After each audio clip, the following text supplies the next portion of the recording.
Good afternoon. Good afternoon. It is with great honor that we gather today to lift up the indomitable spirit of Ms. Daphne Muse, right?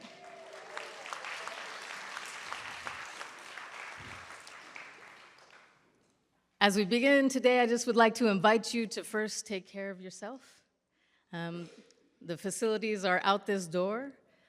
Please come in and out as you need. There is no food or drink in this space.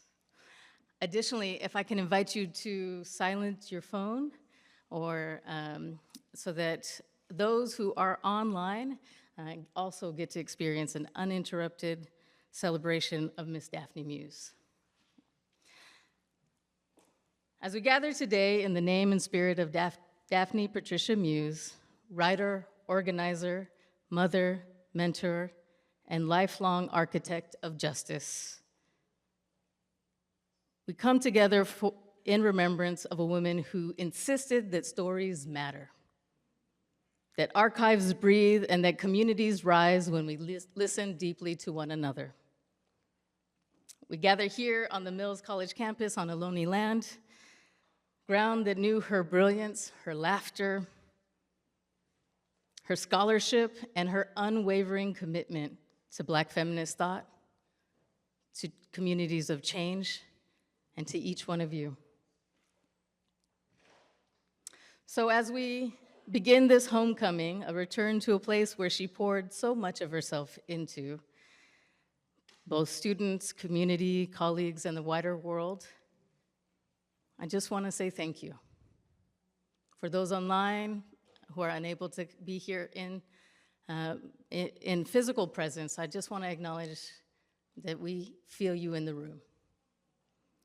And for those who are unable to attend at this time, I want to reassure you that our time today will be archived on the UC Berkeley African American Studies YouTube and on the website, so we can revisit the beauty of this moment. So I invite you to just get grounded, enter into this space, be invited and welcomed by our new ancestor, because you know she's smiling at you, right? And for the next time period, we will speak and lift her name, lift our voices in song, read words she cherished, and just sit in the fullness of who she was and is.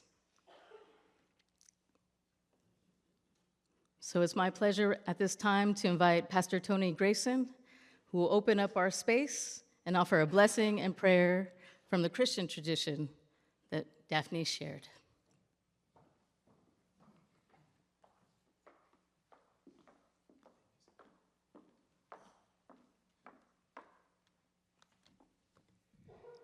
Praise the Lord.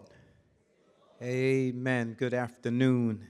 I thank God for the opportunity to be able to convey this prayer, amen, that God had laid so graciously on my heart for us all, amen, as we go before the Lord in prayer.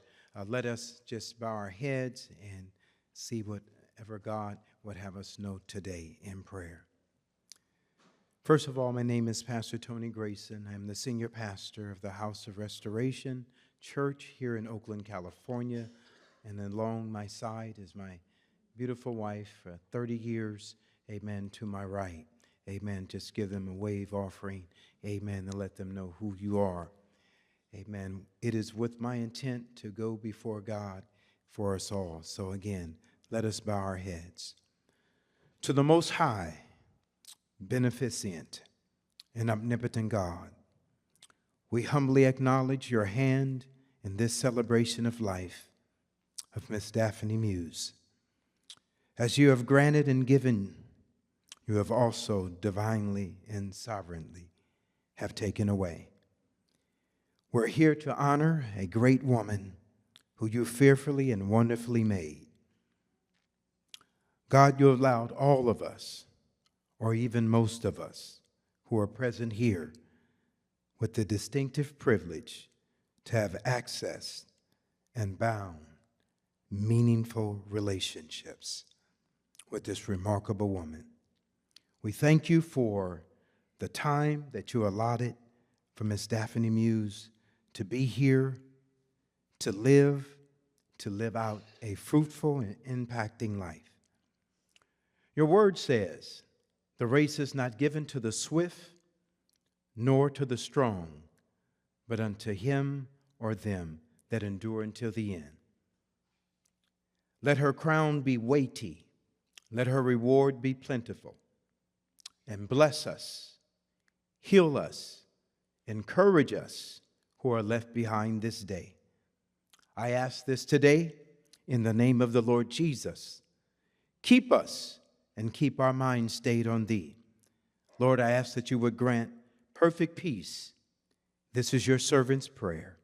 In Jesus' name, amen. And thank God. God bless you and God keep you.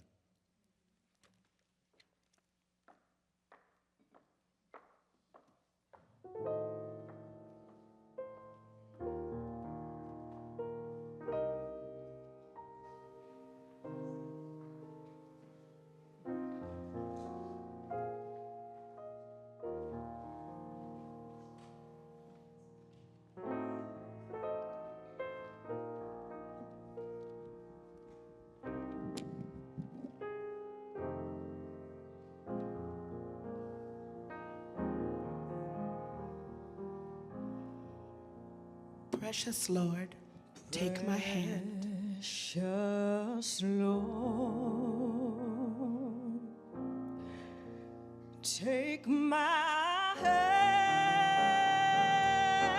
Lead me on and let me stand. Lead me on, let me stand.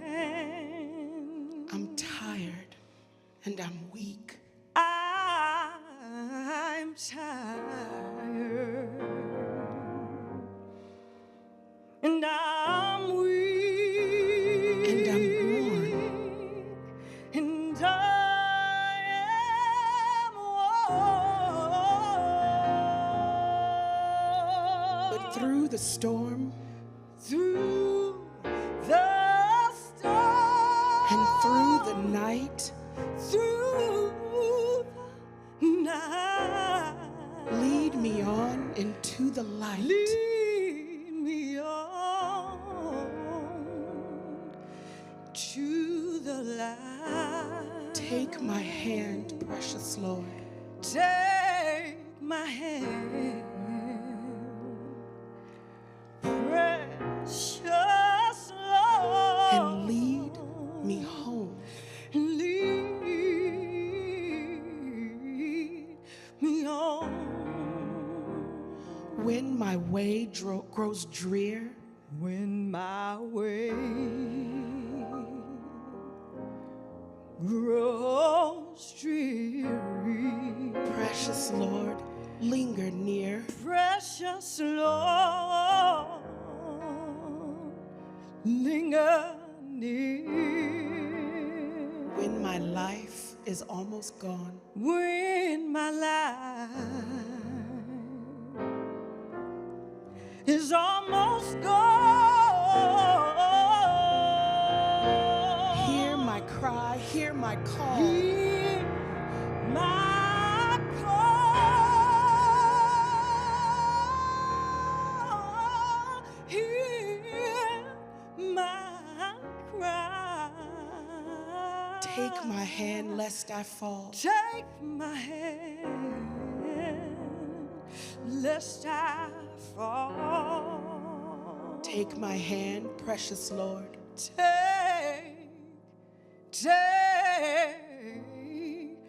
Take my hand, precious Lord, And lead me home. and lead me home.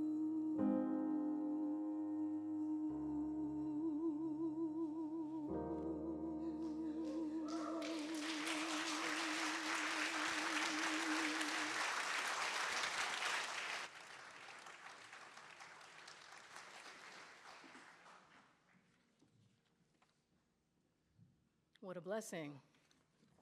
What a gift. I want to appreciate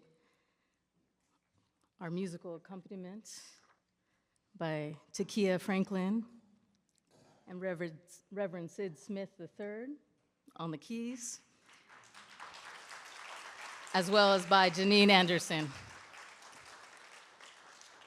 Thank you for building a musical container to hold us in as we gather. It's my pleasure now to invite the family of Daphne Muse, Leonard Muse and his son Adisa, to come on the stage and share a little bit about the early years and the things that are most important to the family. Thank you, Leonard.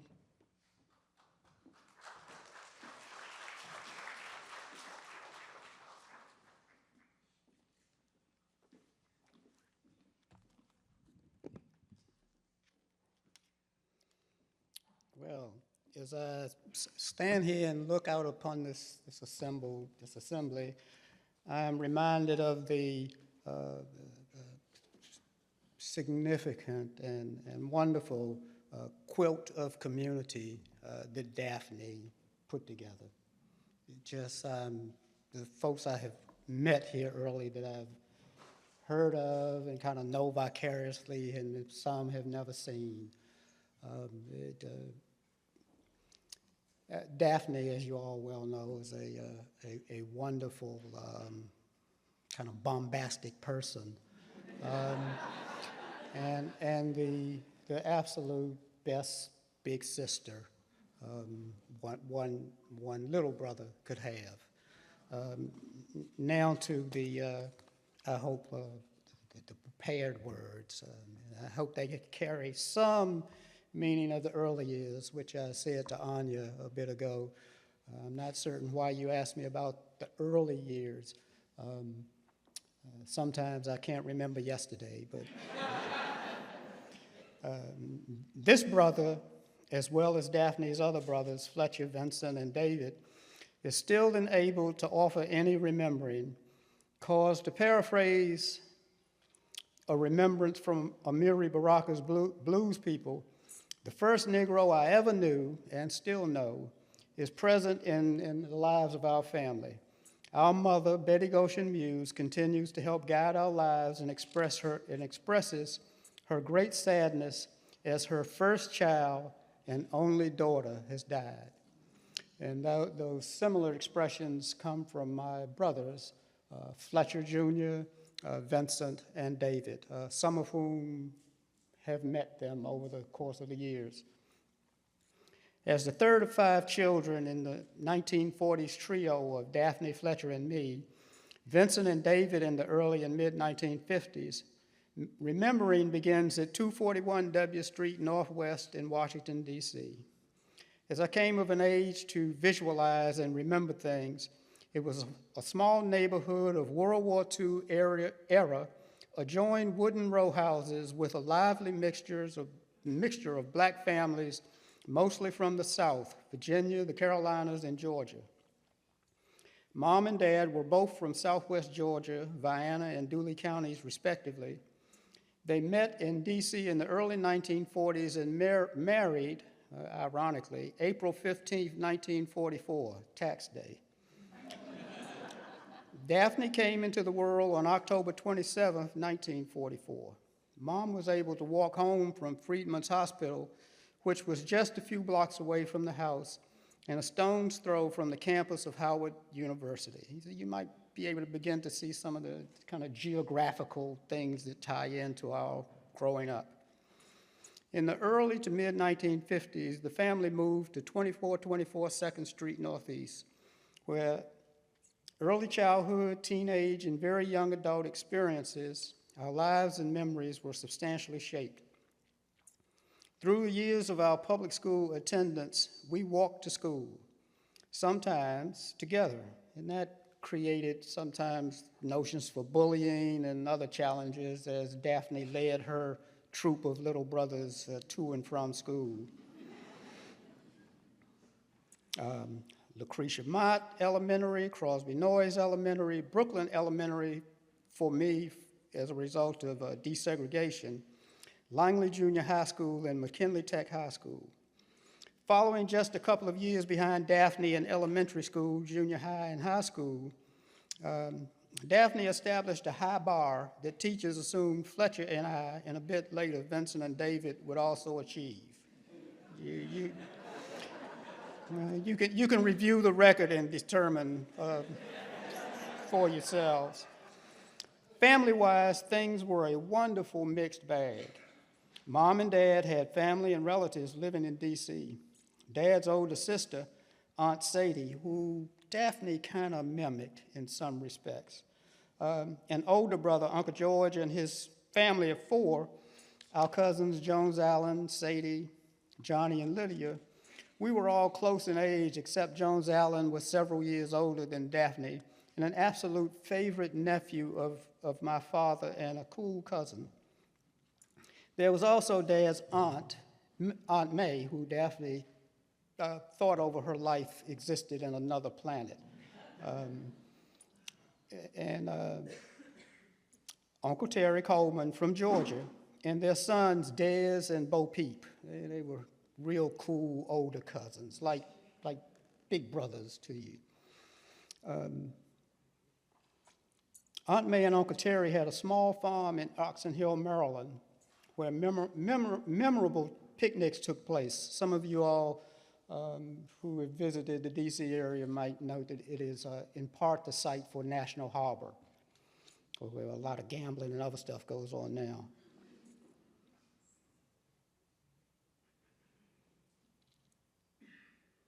Mom's mother lived in D.C. when Mom came north.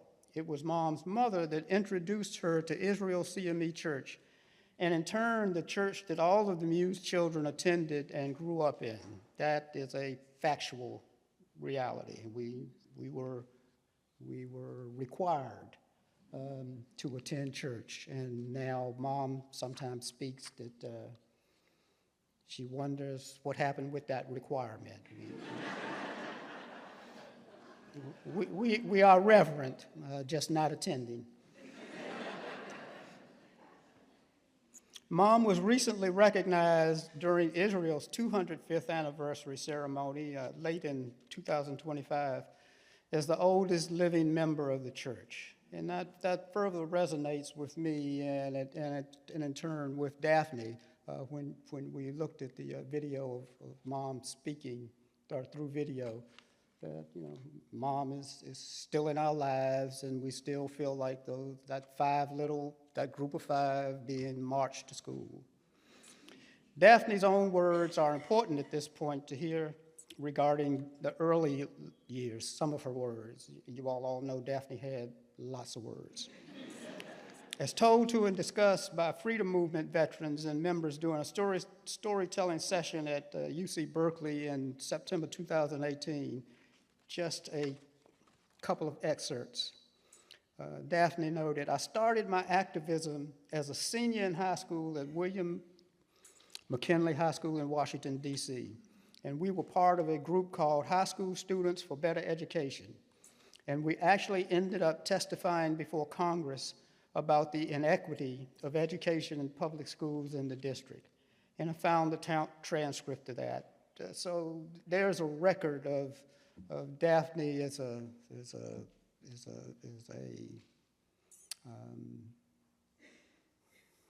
activist is too sterile. As a hellraiser from the earliest moments when she could talk, which she obtained from our father, who was dismissed from his efforts to be a Mason because he talked too much. So when I graduated from McKinley, I went to Nashville to attend school at Fisk. I lived with my aunt and uncle, who were serious middle-class black people. They were not on Dr. King's bus. I was not allowed to go to there you go. You might even have known Aunt Peggy. I was not allowed to go to any kind of organizing meetings or demonstrations. Tell me I'm not allowed. I went in 1962 and stayed until 1967 at Fisk.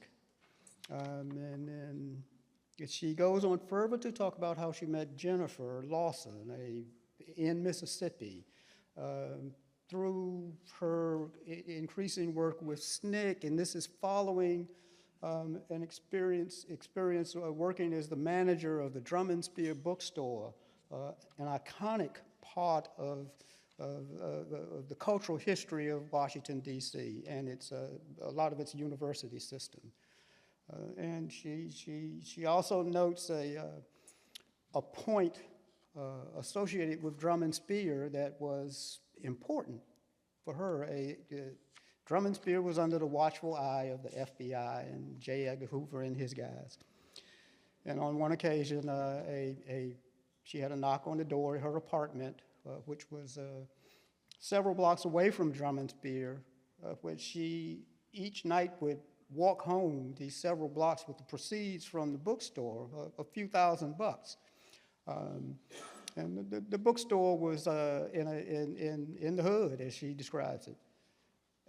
But she was shadowed by the FBI, which protected her from Pookie and kind of enabled her to be a good manager and a good fiduciary. But at one point, there was a knock on the door, and this agent, Jim South, said he wanted to speak to her, but she was advised by her Drum and Spear colleagues, never speak to the FBI, never, never, ever, don't say anything. And then they were incessant in their knocking, and she said at one point she answered the door, and when she saw them, she slammed it shut. And they left a note under the door with a number in exchange for which to get in touch with her. She in her records, there is that note. Recently, Anya advised me that at Daphne's passing, she previously asked for her records from the FBI several years ago. And after Daphne passed, her second set of records were delivered. So, you know, these things are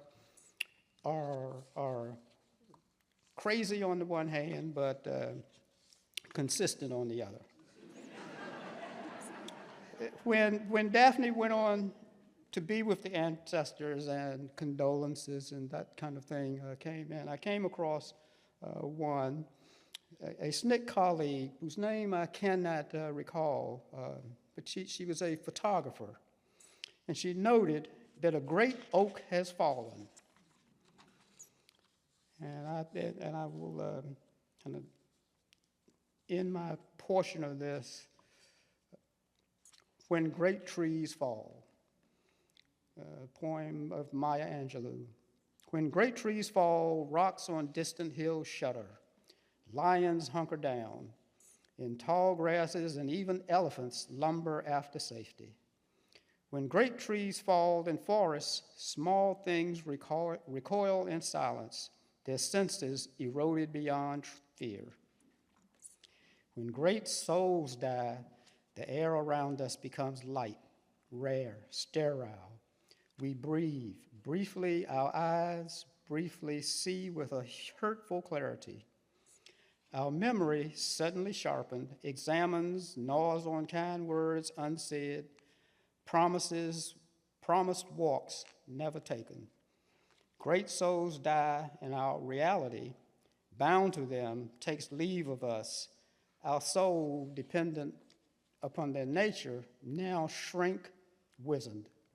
Our minds, formed and informed by their radiance, fall away. We are not so much maddened as reduced to the unutterable ignorance of dark clouds, of dark caves. And when great souls die, after a period, peace blooms, slowly and always irregularly. Spaces filled with a kind of soothing electric vibration. Our senses restored, never to be the same, whisper to us, they existed. They existed. We can be and be better, for they existed. as Daphne would, on all occasions and in her letters and notes, many of you know of her many letters. Daphne would share with me as we closed conversations. Go well, go deep inside, honor your power, and stand in your truth. And if you would hear from my son.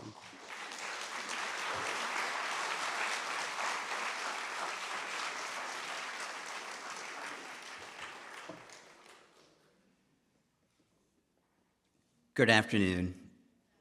I am Abolition Muse, Leonard's son, Daphne's nephew, and blessed to join you all as we remember my Aunt Daphne.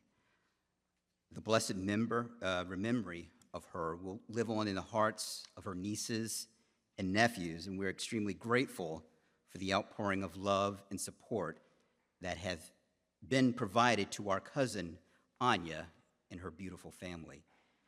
Anya, your grace and your work to bring us together for this celebration cannot be appreciated enough. Those of us on the East Coast are also extremely thankful for the ever-loving cross-continental embrace of the Landis family, and honored and humbled for the incredible community that is gathered around Aunt Daphne, embracing her legacy. As my father imparted with his remembrance, Aunt Daphne will remain with all of us because she always existed on a spirited and spiritual plane that, in the words of Carter G. Woodson, who she no doubt read very early, inspired people to live more abundantly by learning to begin with life as they find it and work to make it better. May God and the spirits that graciously move us continue to bless us, and thank you for continuing to hold our dear aunt in your heart. Thank you.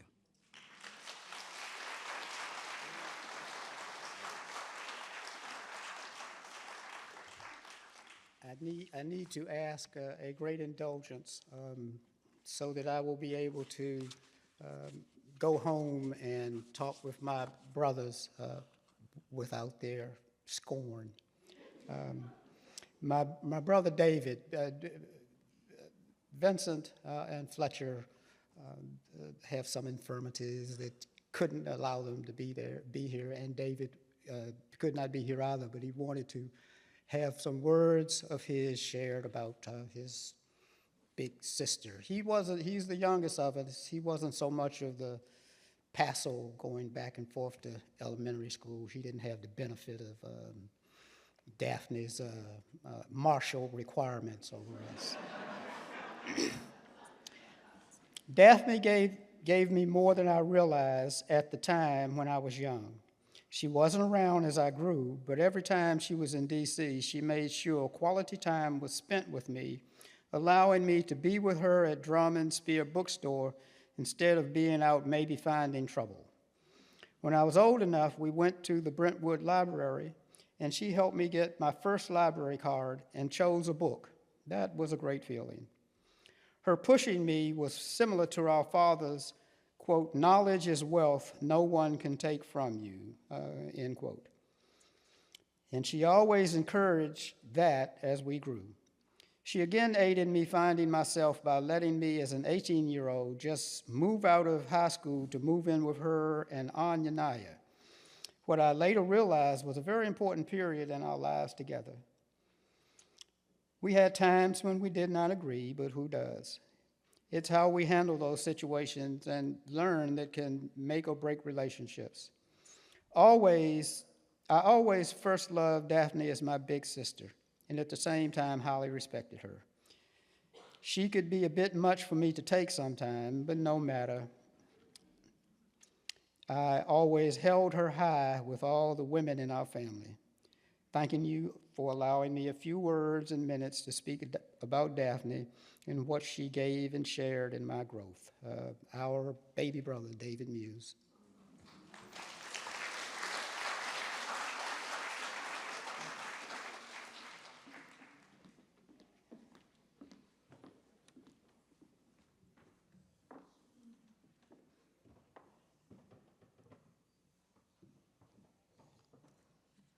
Thank you for those amazing reflections of the born revolutionary, Daphne Muse. I realized that I didn't introduce myself, but I wanted to take a moment and step out of the MC role for a second. I'm Sabrina Quist. I served here at Mills College for 10 years with Miss Daphne, and I'd like to share a little bit about how we're connected and also some of the great work that Daphne did here at Mills. I see so many faculty and former students in this space, and you can feel the beauty of Mills at Northeastern.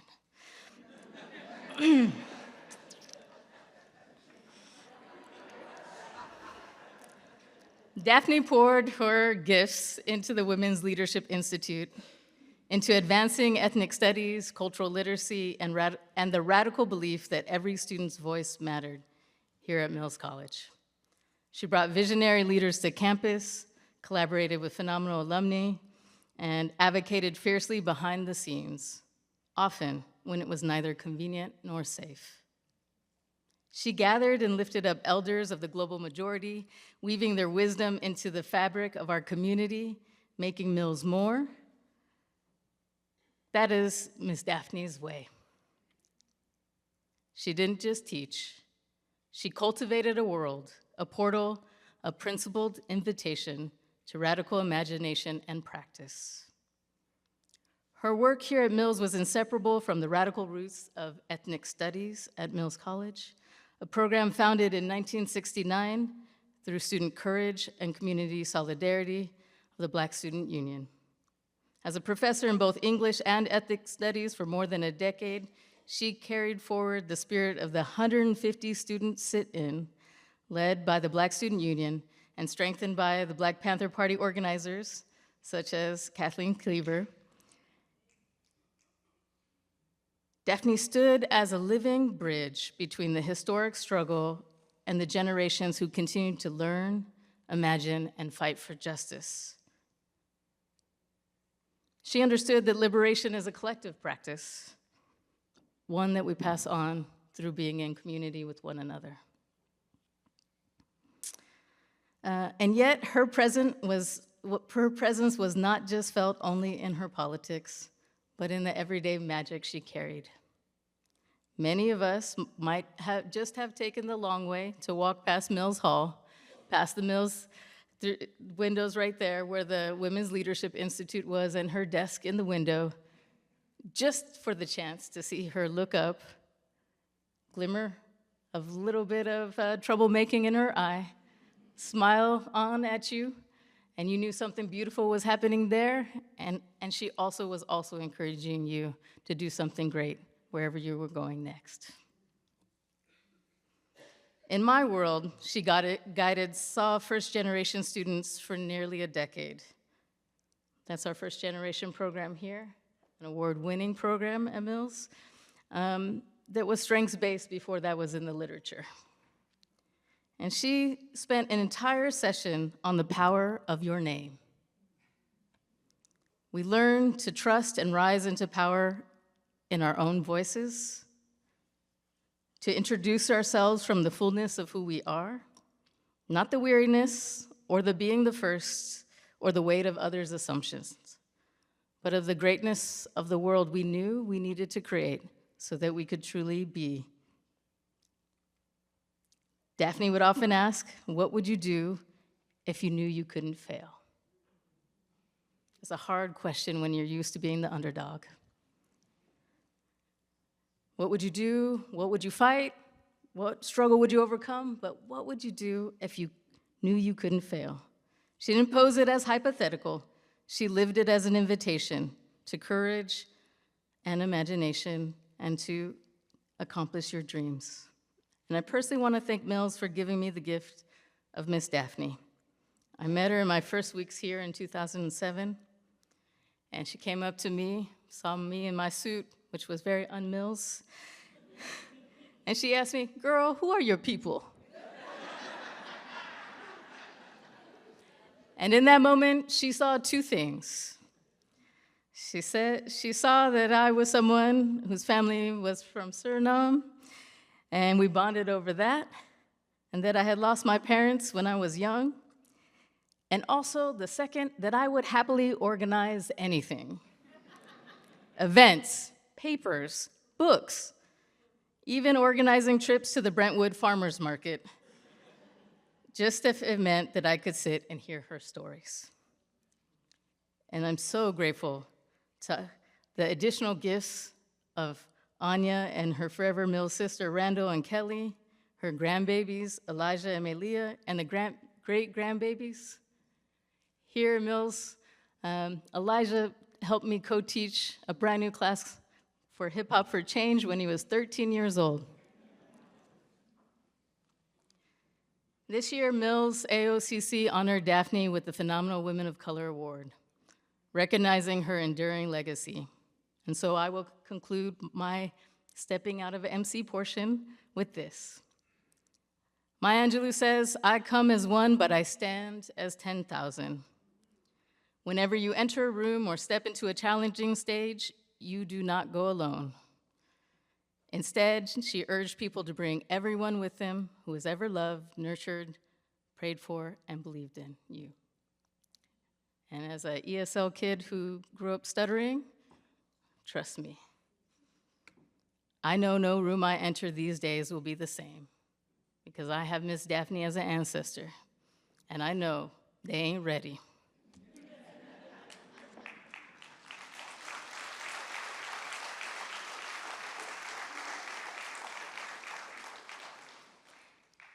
And now I'd like to welcome Ashley Shah Ajay, beloved goddaughter and chosen kin. Daphne was always so proud of you and spoke so highly, and she spoke of you with such love, joy, and pride. Welcome.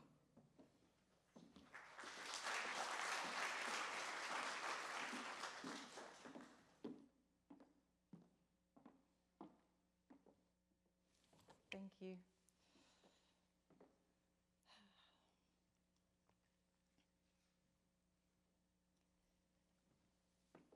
Good afternoon. Oh, Lord. I'm gonna just leave it. You may know my godmother, Daphne, the writer, the poet, the editor, the professor, the orator. As we bask in her expansive talent, I'd like for you to know she was cerebral and maternal. As a cultural matriarch, her acts of love towards the children in her life were so profound, they shaped us into who we are today. I'd like to share with you a memory that epitomizes Daphne as a godmother. And I'd like to thank Anya for sharing her with us. When I was 7 years old, I went to Daphne's home for a tea party. Not a mom and daughter party, a tea party for 6 and 7-year-olds. An invitation from an adult to a child is a powerful statement and says, I want to see you. Now, anyone who's been to a tea party knows they're just lovely. You dress up, you have crumpets or scones, you have some tea, and you just enjoy the moment. It's rare that you leave a tea party any different than when you arrived, unless you had the good fortune to visit and experience a children's tea party at Daphne's. When I arrived nearly 40 years ago, Daphne opened the door and greeted me with her big smile that we all know. That smile alone is something to behold. Without a word, it said, I love you. She showed me my seat, where there was the most exquisite teacup I had ever seen. She gave each of her young guests a unique cup, which she had picked out for each individual child. These were cups she bought over time in secondhand shops. Cups that were so special to someone else that they were still pristine and were now embarking on their second act with Daphne.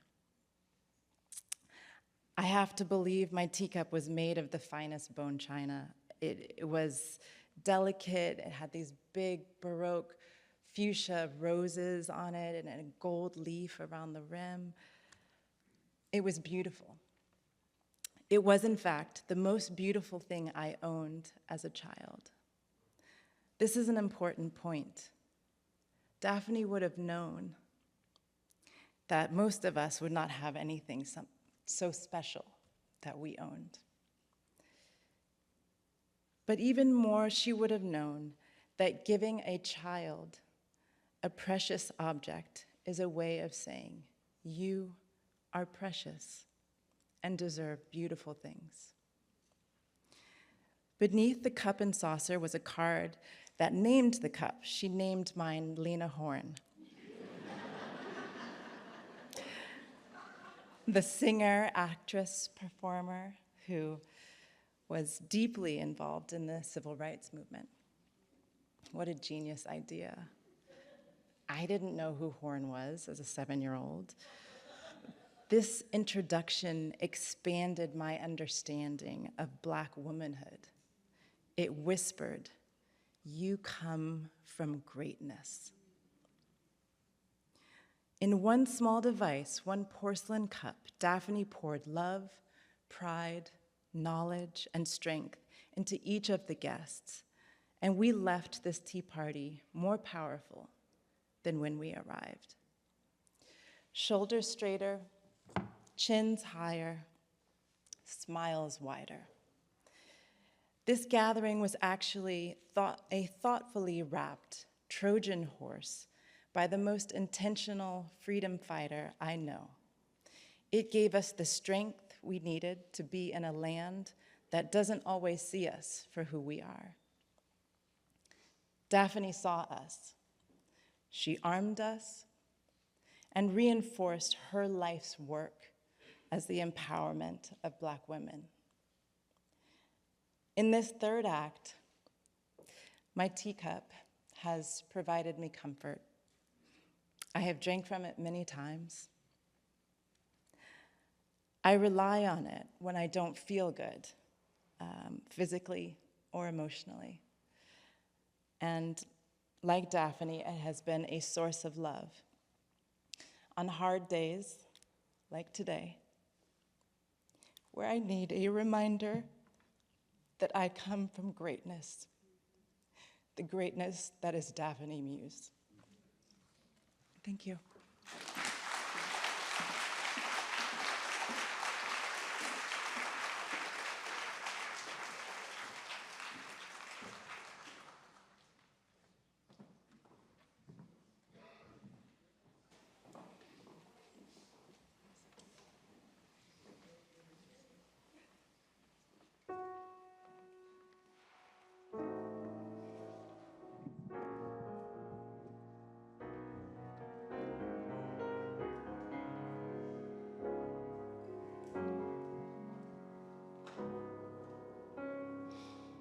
Why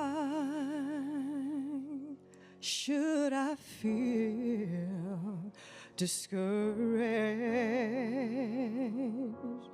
And why should the shadows come?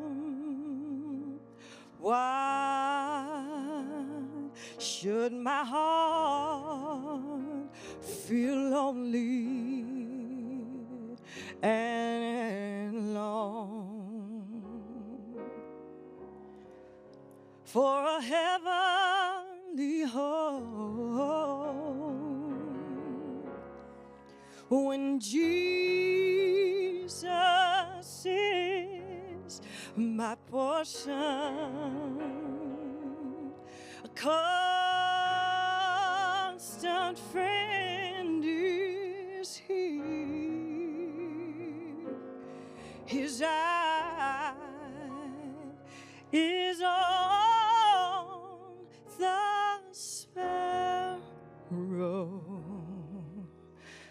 And I know he watches me. I sing because I'm happy. Yes, I sing because I am free. His eye is on the sparrow,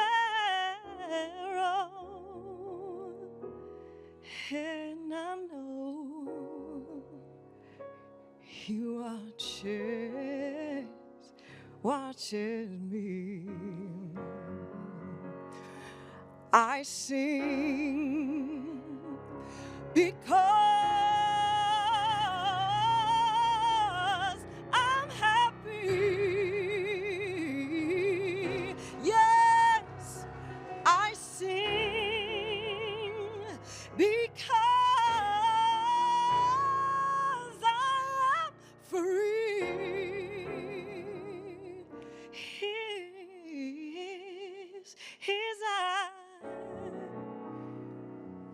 His eye is on the sparrow, and I know I trust the Lord watches me.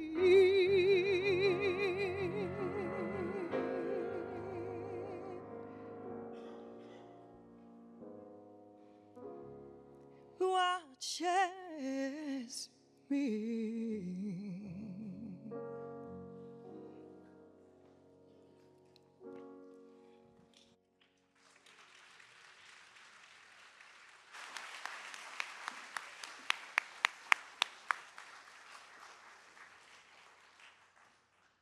What a good day to be in community. What a good day to be free. And what a blessing to have experienced the love of Miss Daphne, who trusted us enough with our own preciousness. It's now my beloved and blessed opportunity to welcome the great friends of Miss Daphne Muse. Friendship serves as a mirror, a shelter, as witness, and as home. Daphne made friends wherever she went. Don't try to get anywhere too fast with Miss Daphne. And some of those friendships lasted a lifetime. It's my pleasure to invite a few of those dear friends to share their reflections. Dr. Mary Louise Patterson, Enola Small, followed by Valerie Jo Bradley.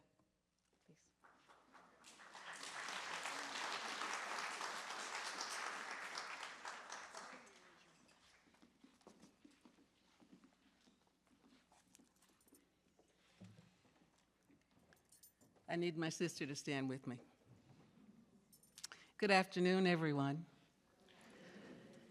Daphne would be so happy seeing all of us here together today. She was my best friend, and to one degree or another, she was that to all who knew her. Knowing her and being her friend was a priceless gift, and those of you who didn't know her well, by the time you leave here today, you will feel like you did. Daph was my Daph, or daffodil, and to me, and I was Maisie, her amazing, to her. She was beautiful, a rare, multifaceted gem. She had a boisterous spirit. She was a real life force, a true humanist, a materialist, a feminist, a cultural warrior, a freedom fighter, devoted mother and grandmother, a loving daughter and sister, a loyal friend, teacher, professor, writer, poet, editor, speaker, mentor, non-judgmental, yet exacting, funny, irreverent, brilliant, fearless, highly acculturated, frisky, eclectic, iconoclastic, especially with her wardrobe, a delicious cook, a rum connoisseur, a judge, a fabulous travel companion. We did a month in South Africa, and she managed an impromptu conversation with Bishop Tutu when she told him she was from Oakland. It's a true story. She also met with founders of Nkonto Wezizwe. We spent several weeks in Cuba together where she met with women veterans of the 1959 revolution. Incidentally, she would tell the story that we drove 8,000 miles in Cuba. Now, you know, Cuba is only, what, 30 miles long? She possessed an insatiable intellectual curiosity and an unbridled imagination, such as the story about the Tea Party for little girls. She was a stone-cold anti-racist, an anti-capitalist, her word. She avidly collected, defended, promoted, archived, and taught our culture. She understood it was one of the most potent weapons in our liberation struggle. When you crossed the threshold of her jaw-dropping sanctuary, you were greeted by the most beautifully displayed personal multi-ethnic art collection, along with photos from her family tree and of her with cultural luminaries and liberation activists. Her home was a virtual museum. She was always bringing strangers together, extending the circle, making new family. Winning was going to take the unity of all of us. One of the ways she excelled at that was by inviting people into her home for a delicious meal, talk, rum. Those were the glues that helped bind relationships. First, she'd check her imagination's file for outrageous recipes. Then she'd print the menu on fine paper for each guest. Then she'd whip up the tantalizing victuals. Her table settings rivaled the Queen's. She knew how to give a good time. From the dining area would come sounds of satisfactions. Then accolades mixed with laughter, voices telling story, tall tales, arguing political positions, analyzing current events, or just riffing into the wee hours of the night. At some point, she'd break out a bottle of special rum. Nothing was too good for her friends. She must have hosted hundreds, if not thousands, such gatherings over her lifetime. And I just want to step aside and say, the likes of Barbara Lee, the likes of Veve Clark, the likes of Alice Walker, the likes of June Jordan would be invited. You never knew who you were going to meet when you went to one of those soirees. She loved people, but especially young and Black people, her people, and loathed with a passion those with their boots on our necks. She anguished over Gaza, but also the Congo, Sudan, and Yemen, and organized protests in her new Brentwood community. We talked on the phone about it all the time.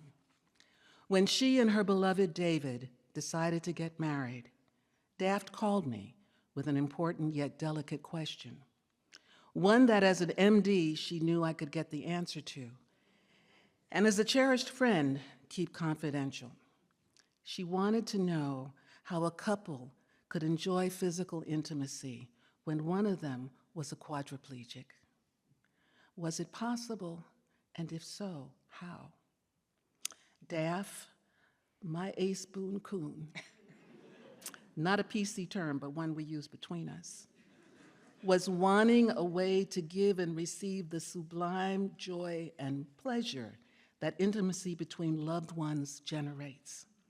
She looked at David and saw a marvelous human being who genuinely loved her and happened to be in a wheelchair.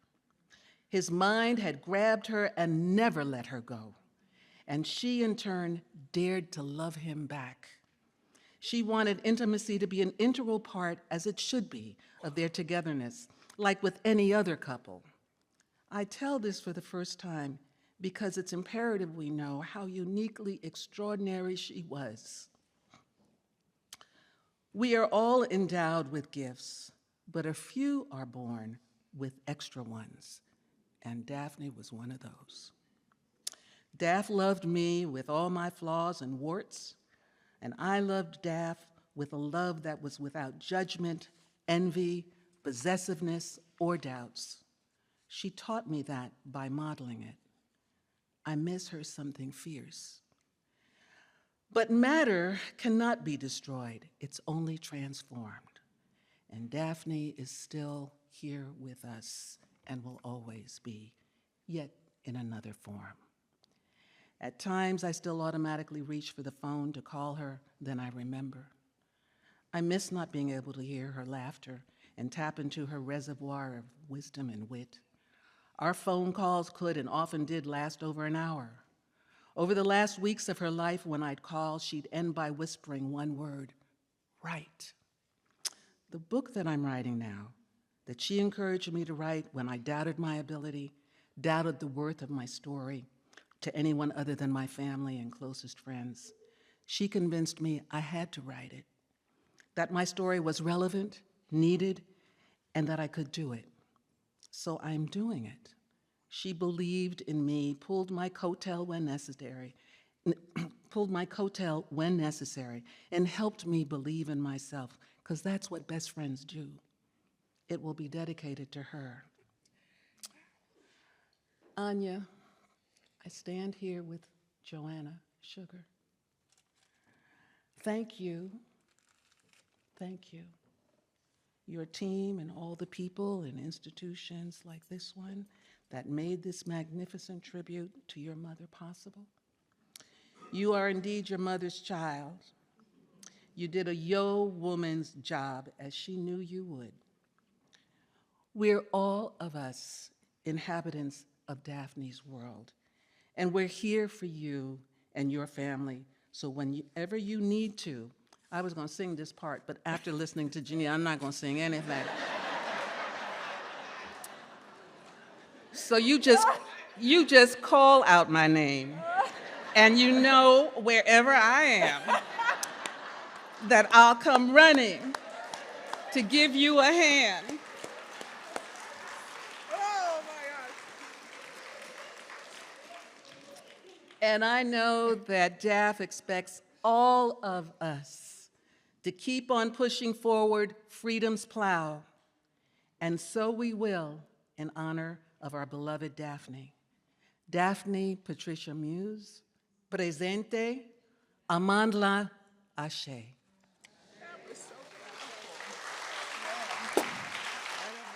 Follow that.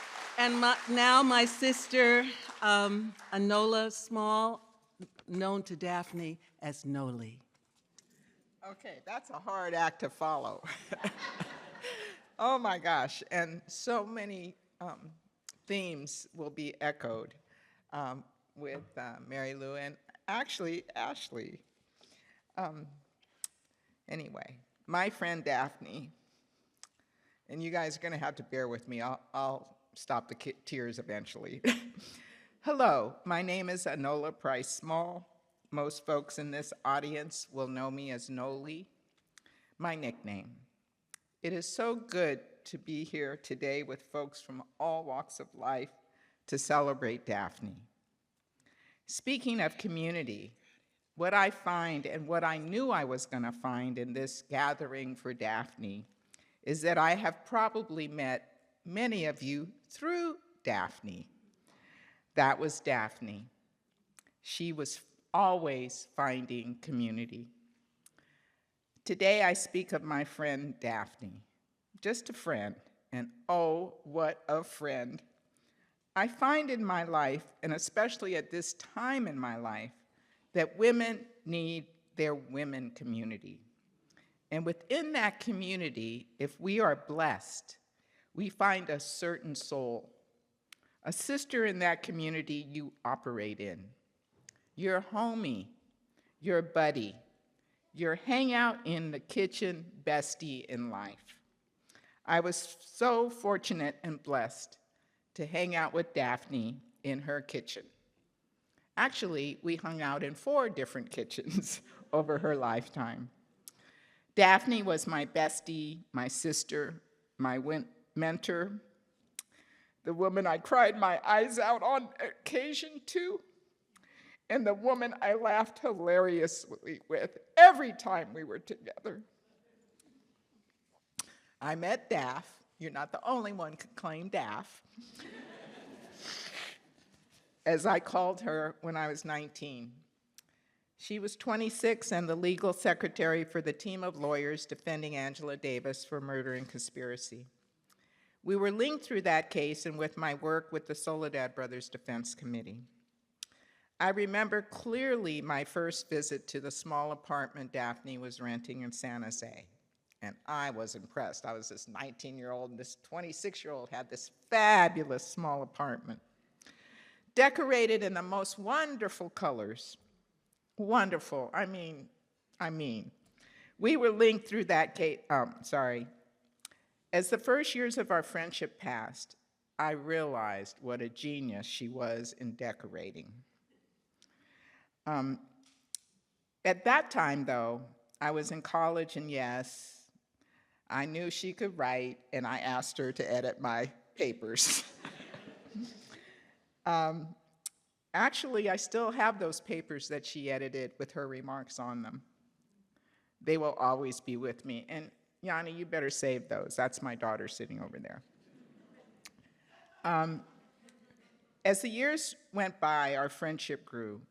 And I wasn't an academic, a scholar, a writer, a wordsmith, or a decorator, but just a friend who loved to hang out, talk about our families, talk about our problems, and talk about life. We always talked politics. That was us. Daphne was so many things in one beautiful person: an amazing writer, archivist, scholar, historian, author, expert in Black literature, a professor. I mean, the list goes on and on and on, but I didn't know her in that way, if you feel me. We were friends, just friends. Of course, I wanted to hang out with her, which we did. And I'm going to tell you a few of her talents that are not mentioned in the many articles you can Google about Daphne. Her houses, through our friendship, were always filled with beautiful finds because she was the guru of thrift shopping. Her many, many treasures of textile work hanging on the walls of her home, the artwork scattered around the house, the pictures of her loved ones and notable friends like Rosa Parks hanging on her walls. She always had a coffee table. And if you know, you know Daphne's coffee table. And it was always full of big books, coffee table books, full of Black life, Afrocentric music, artwork, literature. It was amazing. I would look at something that was incredibly beautiful and ask her where she got that. Oh, Home Goods. I'm like, damn.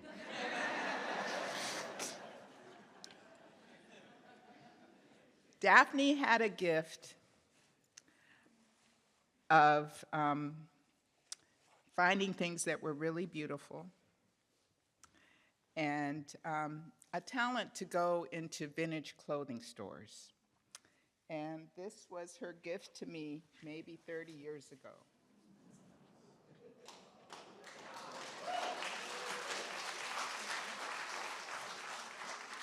It just happens to be her favorite color, blue. I don't know why she picked it, but she brought it to me one day. Oh yeah, Noli, I found this in a thrift store, and I got it for you. I'm like, damn.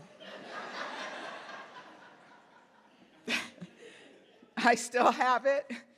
I haven't always been this size. I've been up and down, but I got it now. Anyway, she was gifted. I mean, if there was a find, she could find it. And Daphne could burn, I mean cook. In fact, I truly believe that great soul food cooking was from the soul and was a Muse family talent. She was not the only Muse that could burn. I have sat at Vincent and Rita's table, I'm telling you. The kind of food, as Mary Lou alluded to, that you could talk about long after dinner. The party, the event. She taught me how to cook my first stew and so many other dishes. And her parties were always so special. I actually brought a menu from one of the parties. This was a brunch in honor of Black History Month and Valentine's Day. This was the menu for the lunch. And it says, "My people are the real chocolate hearts." A brunch in honor of Black History Month and Valentine's Day, hosted by D, Duchess D, Andrea Dillweed of Malta. The only living descendant of D. Duke, Harem Freedom, which is the initials for His Regular Royal Imperial Duke of Malta. The first African Maltese whist player and founder of the Afro-Maltese Jazz and Pool Shooting Society. This brunch was at Chez Daphne with her address, Sunday, February 11th, 1990. Brunch served one-ish, and in parentheses in capital letters, CPT. And if you know, you know. And this is so Daphne, RSVP. That means pick up the phone and tell me whether you're coming or not. And now I'm going to read you the menu from Chez Daphne presents My People Are the Real Chocolate Hearts brunch menu. We're going to have Mandela mimosas. We're going to have Freedom Frappe, Carver croquettes, Turner's turkey sausage, Sister Rosa's fried apples, Miss Tubman's pumpkin cornmeal pancakes with Miss Hammer's homemade jam and Malcolm X Farms maple syrup, Booker T's tofu scrambled eggs with onions, pepper, and green tomatoes, Madam Walker's fresh fruit with raspberry sauce, Miss Bethune's breakfast rolls, Caribbean coffee and sweet honeys. You know what that refers to, sweet honey and the herbal tea.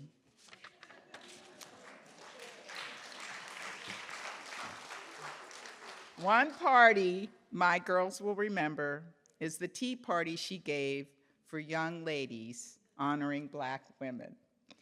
And when I was thinking of this, I said, I bet some of you will be at that tea party. And lo and behold, I wasn't 7. I was a parent at that party, but my daughters were there. And their cups were, I believe, Harriet Tubman. And again, if you know, you know about my family and Harriet Tubman. And I think maybe Ella Fitzgerald. Daphne did not play. It was really special. One New Year's Eve not so long ago, Daphne threw a gumbo party. It was a 3 gumbo party, 3 different gumbos. And it was the first time I had steamed crunchy okra instead of slimy okra, which was a whole nother thing. I'm sure many of you might have been at that party too. I know some of you were. I was fortunate to watch Daphne take care of her newborn, beautiful baby girl. We met actually before either of us became parents, and we both have 50-some-year-olds, so. I can still see her bathe and wash and oil that beautiful, tiny brown body at her house. Anya was born a month after my firstborn, and we raised our families together. Daphne and Anya hung out with us and became part of the Big Price clan. My kids, my nephews, my nieces are Anya's cousins, and I'm Auntie Noli. Daphne was so honored and loved by my family and knew us so well. She gave the eulogy for my mom in 1995, which I will always be grateful for. And she also gave the eulogy for my brother Stiles in 2018. For which I'm also very grateful, both in Daphne's wonderful griot style. I was fortunate to watch and enjoy Daphne falling in love with David and his wonderful family. I went to a store in San Francisco called Britex to pick out the cloth that her mom would use to make her beautiful wedding dress. It was so much fun, though. It wasn't just a normal shopping day. She had me, no. It was really great. And Daphne had a wicked sense of humor, which I think has been alluded to here. Oh my, sometimes she had me cracked up. And she was a little naughty, too. and I'll just keep the gist of her naughtiness to myself. Daphne loved music, and of course, we have the best generation of music. Sorry, y'all. We went to so many wonderful concerts together. Miriam Makeba and Hugh Masekela in San Francisco, remember that one? Stevie Wonder at Mountain Winery. That was a real treat. If you know, Mountain Winery is a very small venue. Bonnie Raitt and Holly Near, that was magnificent.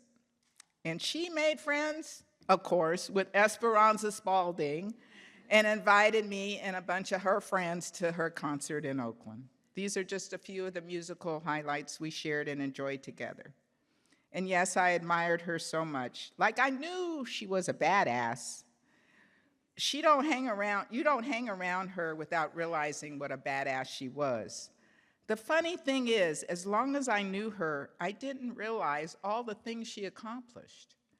I went to several talks and panels she gave the last few years of her life, and each time I was astounded, thinking, damn, to myself, you did that? Damn. I mean, really, and I knew Daphne. And she had a knack of finding books, like amazing books. She found the book my name comes from, Enola, the biography of Benjamin Banneker by Shirley Graham Du Bois. My mom read the book just before I was born, but it was long out of print, and I had never seen it. She found it at Moe's bookstore and told me to get my tail, well, she used another word, down there and buy it, which I immediately did. I hope I have given you a glimpse of the wonderful, talented, kind, soulful woman full of love of her daughter, her family, her village, Black folk, the love of all good folk, no matter what race, a mom who gave and went to kids' birthday parties. She partied, she traveled the world, and had a love of all types of humans. Ashe, my sister, my mentor, my love, Ashe.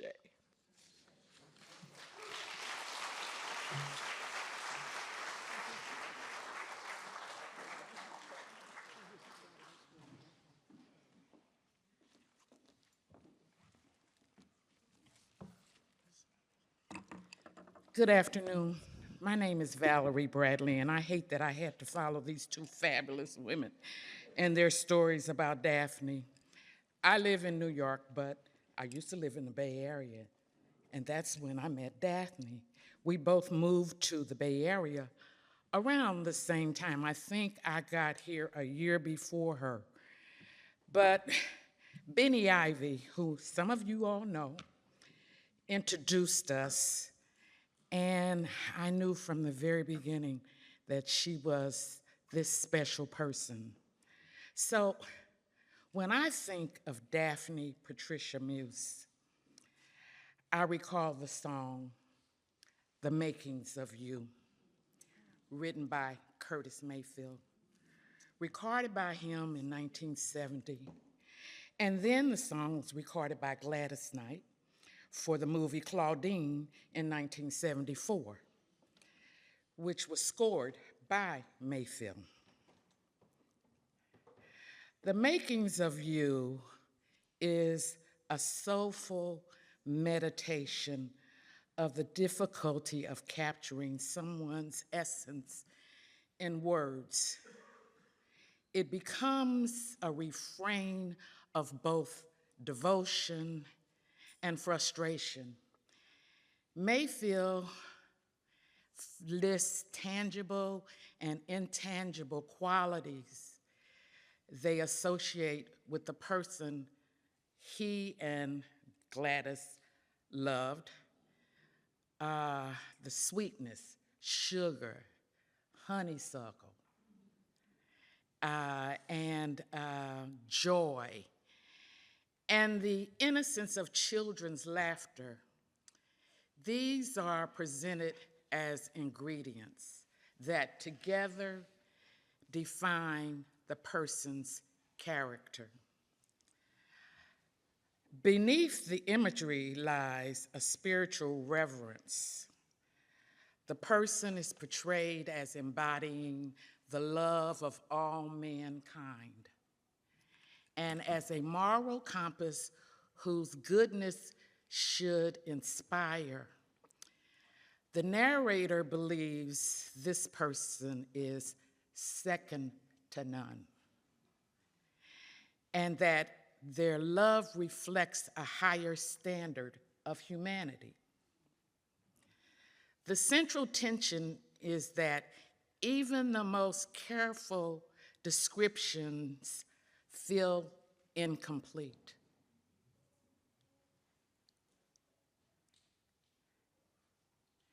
And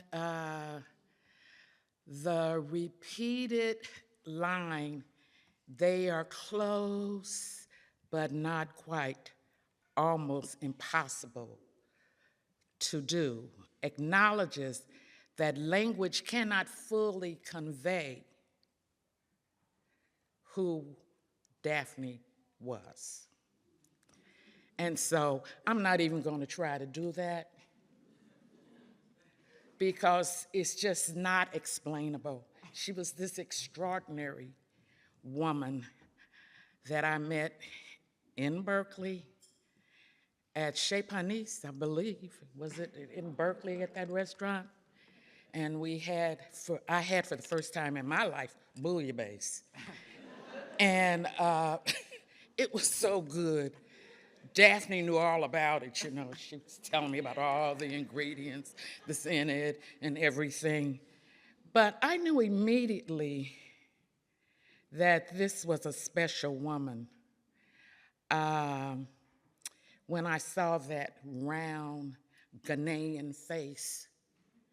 I knew she was a special person. Add a little sugar, honeysuckle, and a great big expression of happiness. Boy, you couldn't miss with a dozen roses. Such would astound you.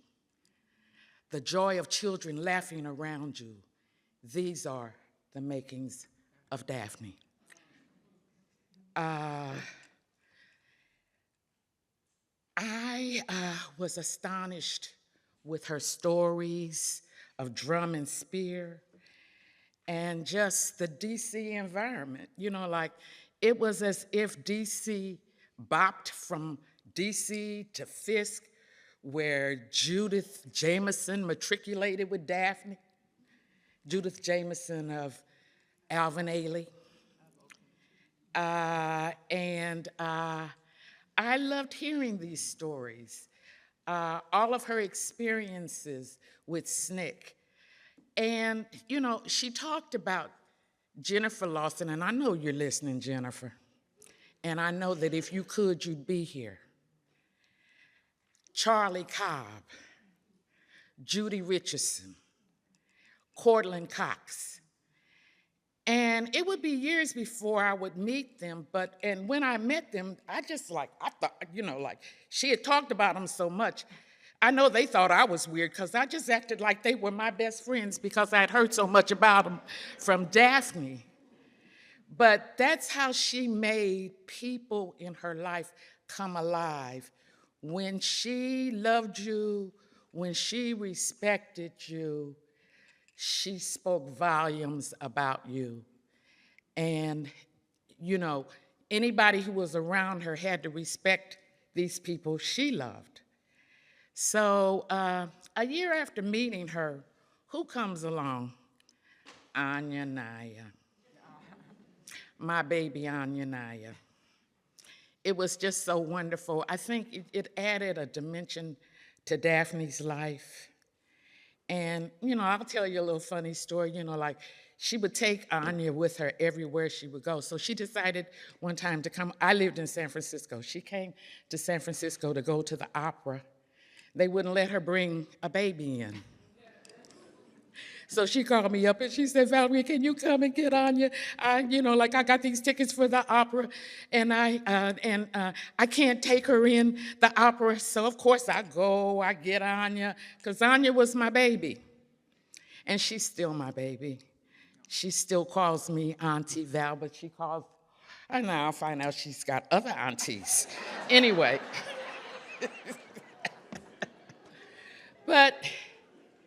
And, like, Anya I don't know, we've never had this conversation, Anya, but you must have gotten weary every year in your birthday that you had a birthday party, right? A big birthday party. And Daphne would make a big deal out of putting this birthday party together, and it was really for adults. All of us would be there. And I don't know that any other little kids were there, but we certainly were there. And, but it was great. And, like, she had that kind of, she was a mother. She was a nurturer. And also, she was a real friend. It is true, the making of you, the righteous way to go, little ones would know or believe if I told you so, you're second to none. She had a knack for keying into people and being nurturing. Even, she was a mother to children, but she was a mother to her friends. When she knew you had certain interests, she would actually do research and find things that would enhance whatever you were doing to make it even better. And she would call you up and say, I don't mean to intrude or anything like that, but you might want to try this. I think it might work for you. And stupid me, I would do it. Anything she offered to me, I would do it because I knew that if she did the research and pulled it together, then it was something that was going to work for me. And it always did work for me. Daphne had separation anxiety issues. When I moved to New York City because I had gotten this job working with Andrew Young at the U.S. Mission to the UN, it was very difficult for us to separate. And we cried a lot. We tried to distance ourselves from each other because I was going thousands of miles away. But I kept telling her, always a friend, we'll be together. And I'm sorry. I had to use this laptop because my speech disappeared, and so I had to write it again on my laptop, and I didn't know how to get it printed in the hotel. That was me. I was the unorganized one. She was the organized one. And anyway, what was wonderful about her life after Anya was meeting David. He was a stabilizing force in her life. He made her better. She was already good, but she became even better when David came into her life.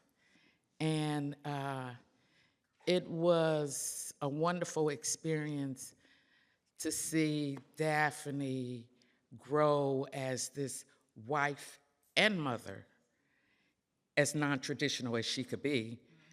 But it was a family, and it was a family unit, right, Anya? And I loved it.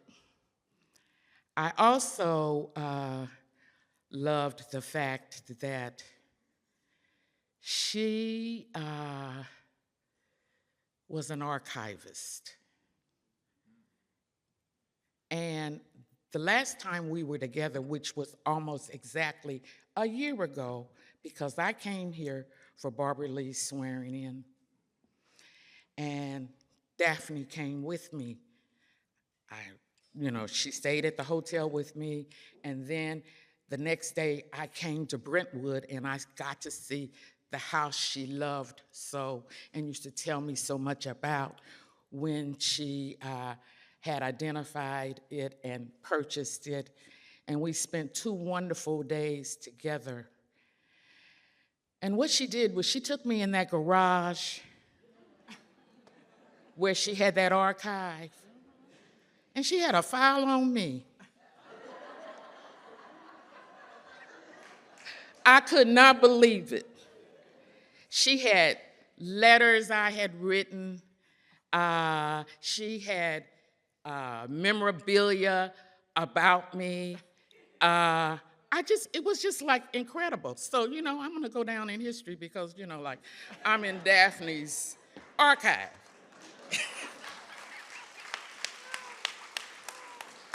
And so she probably has a file on all of you sitting out there. I would just want you all to know that. It was all organized, everything in its place. It was impressive. It was impressive. And she had already conveyed part of her archive, I believe, to Berkeley. And so now there's this other part of her archive. And it's just so sad that we don't write letters anymore. You know, like we do emails. And we don't sit down and write long letters and talk about our loves, our disappointments, our goals, our projects, things like that. We don't record them like that. And I just love, like in archives, I used to love reading Langston Hughes's letters to Arna Bontemps or his letters to other people, because you got to find out what was happening at the moment as people were describing it and whatever. And we just don't do that anymore. But for what it's worth, Daphne recorded what was happening. And I should have suggested to her, you should print out emails, because that's how we tell what we do now, and then put those in the file. And, this thing keeps going in and out.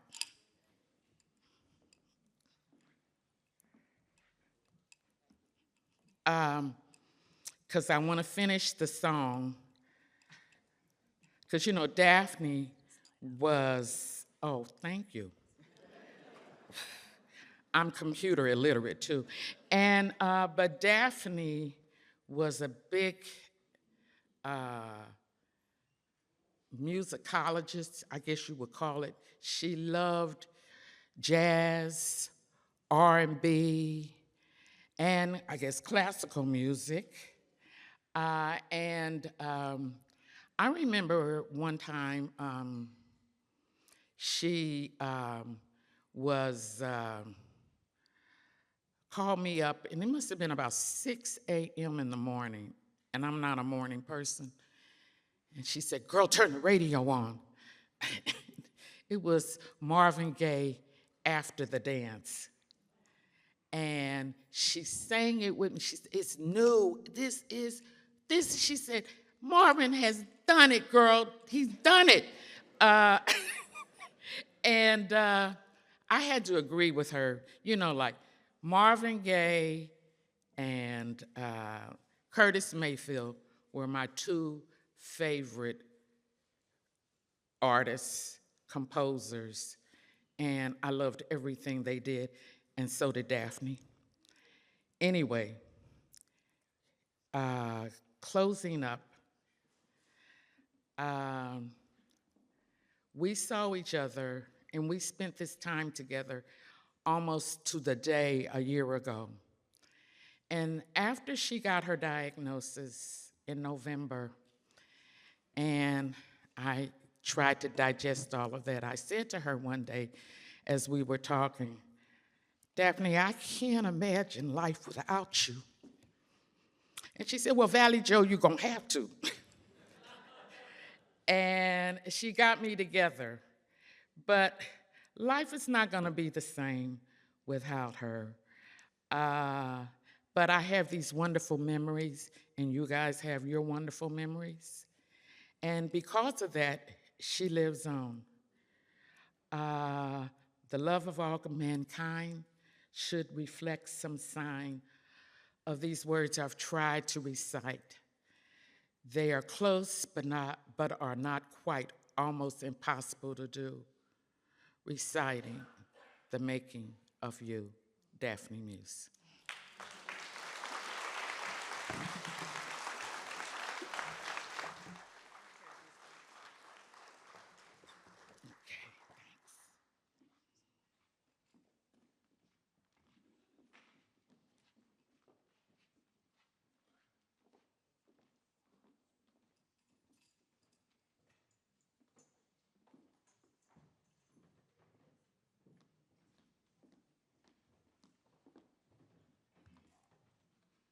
Thank you for that beautiful tribute and the gift of friendship.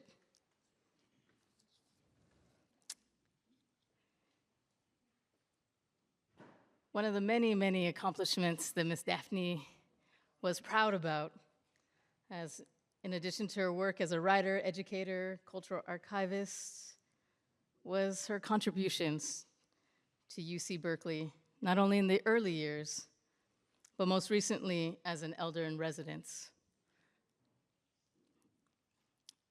Ms. Daphne served as an elder in residence in the Black Studies Collaboratory. It delighted her to be part of this living tradition of Black Studies at Berkeley in a way that the graduate students would send a lift all the way to Brentwood. And she would let you know, these young people got me riding a lift from Brentwood to Berkeley. Ooh, do you know about that traffic? Yes, ma'am. Right, and so it's my pleasure to welcome Dr. Lee Rayford, co-director of the Black Studies Collaboratory at UC Berkeley.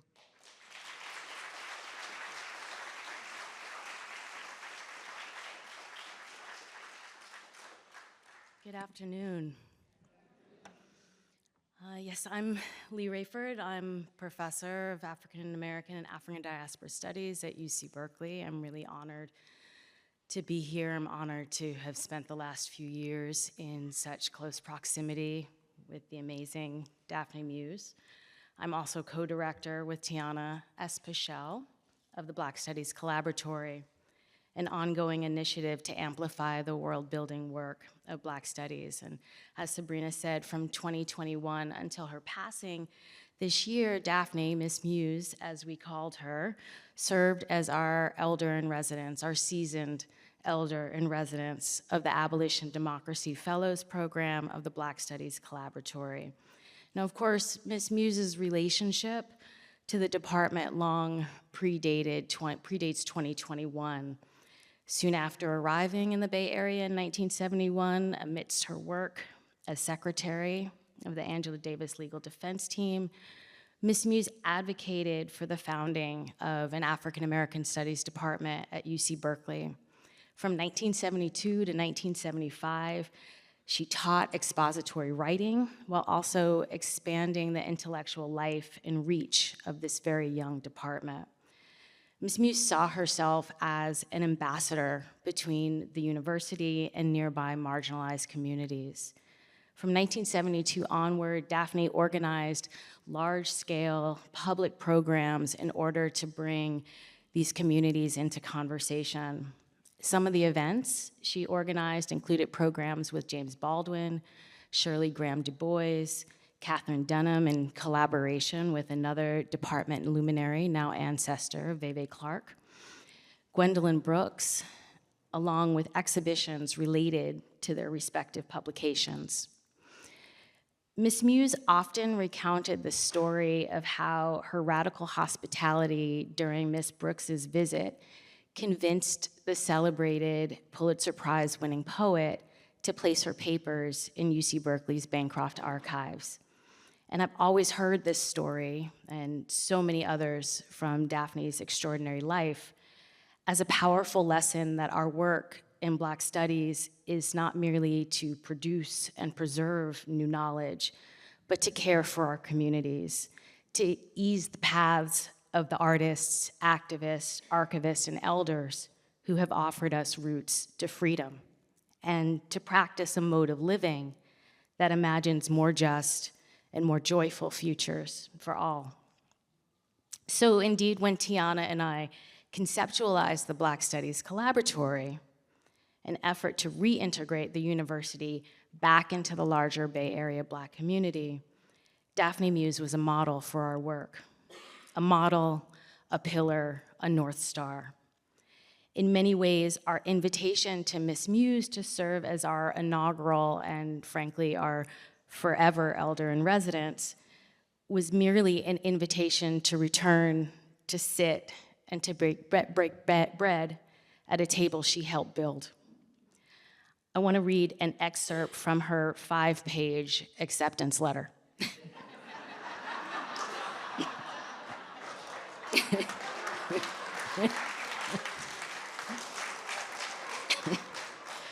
March 3rd, 2021. Dear Black Studies Collaboratory Advisory Board, upon conferring with my Council of Ancestors, Harriet T., Freddie D., Ida B., and W.E.B., and with the guidance from my family, cherished friends, and circle of intergenerational, cultural, political activists, I accept your invitation to serve as the inaugural elder in residence for the Black Studies Collaboratory in the Department of African American Studies at the University of California at Berkeley. I am so moved that you designed this residency around my spirit, work, and vision. Much of the work I have done has been as a community ambassador to the Academy. I also join you in having the audacity to envision alternative presents and futures, which I share with you in my heart and mind.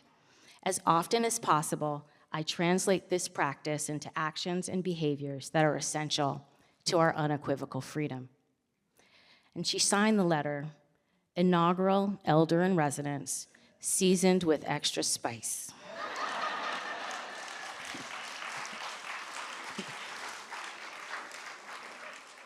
During her time as elder in residence, Ms. Muse curated powerful events on book banning, on documenting and archiving Black lives, on Black children's literature, each of which you can watch on the department's YouTube page.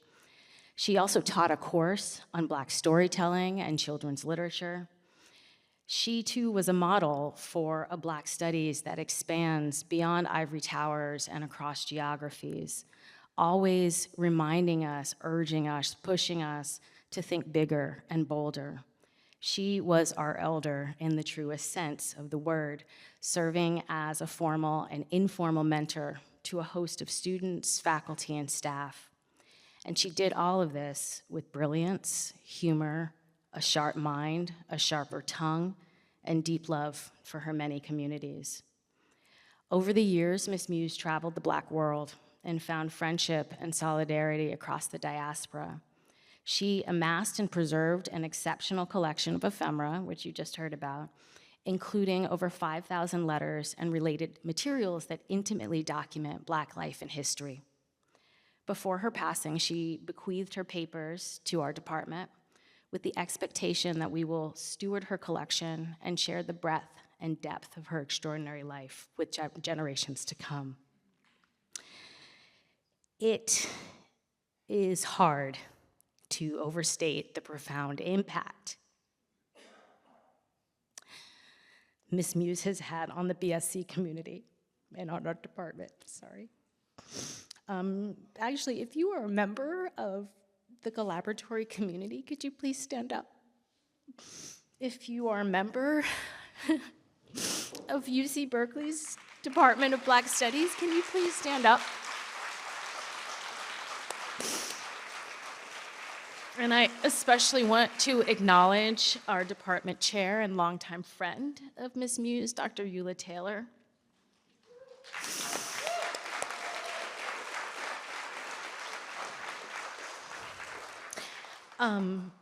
So it's hard to overstate how much we will miss her on the 6th floor of the Social Sciences building. Her mentorship, her incredible stories, her clarifying questions, her probing intellect, her laughter, her listening ear, her love of rum and Tom Brown's Jamaica funk, the way she generously welcomed us into her home, her mind, and the many oases in the diaspora that she created.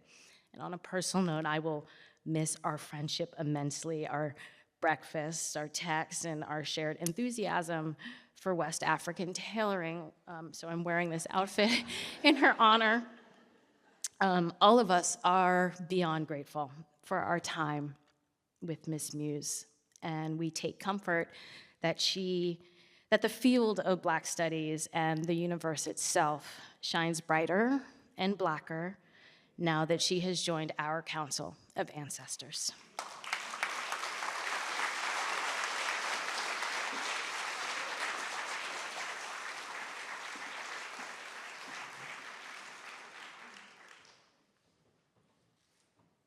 Daphne truly loved being that elder in residence.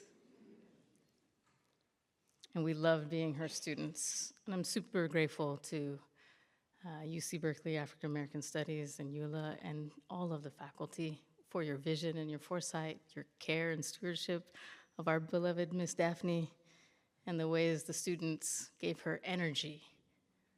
Just every time she would, I happened to at that time work on the other side in East County, and she would come back, "Girl, you didn't know what happened today." I said, "You'd like that duck curry, Miss Daphne?" "Yes, girl, and order that from Brentwood Thai." And then she shares stories of how much she learned from each one of you. So thank you for that beautiful community. Miss Daphne believed in the beauty and power of community. She believed that we could use our voice to change not only our communities with one another, but to be a powerful impact, to have powerful impact on civic and public life. Wherever her work, her mentorship, and her service in advocacy landed her, whether it's the local Dem committee or at a city hall open mic, as she might refer to them, AKA hearing. Her partnership with elected leaders helped shape the Bay Area's public landscape.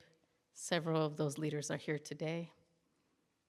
And so I would like to begin and invite Daphne Melbourne, who's gonna share the words on behalf of Congresswoman Lateefah Simon of the US House of Representatives. While I am introducing electeds, they come as friends. So I will forego the bios and the formalities, because Ms. Daphne didn't stand on formalities. And I want to invite Daphne to share the words of Lateefah Simon, a proud Mills alum, a lifelong civil rights leader, public servant, and chosen family of Miss Daphne.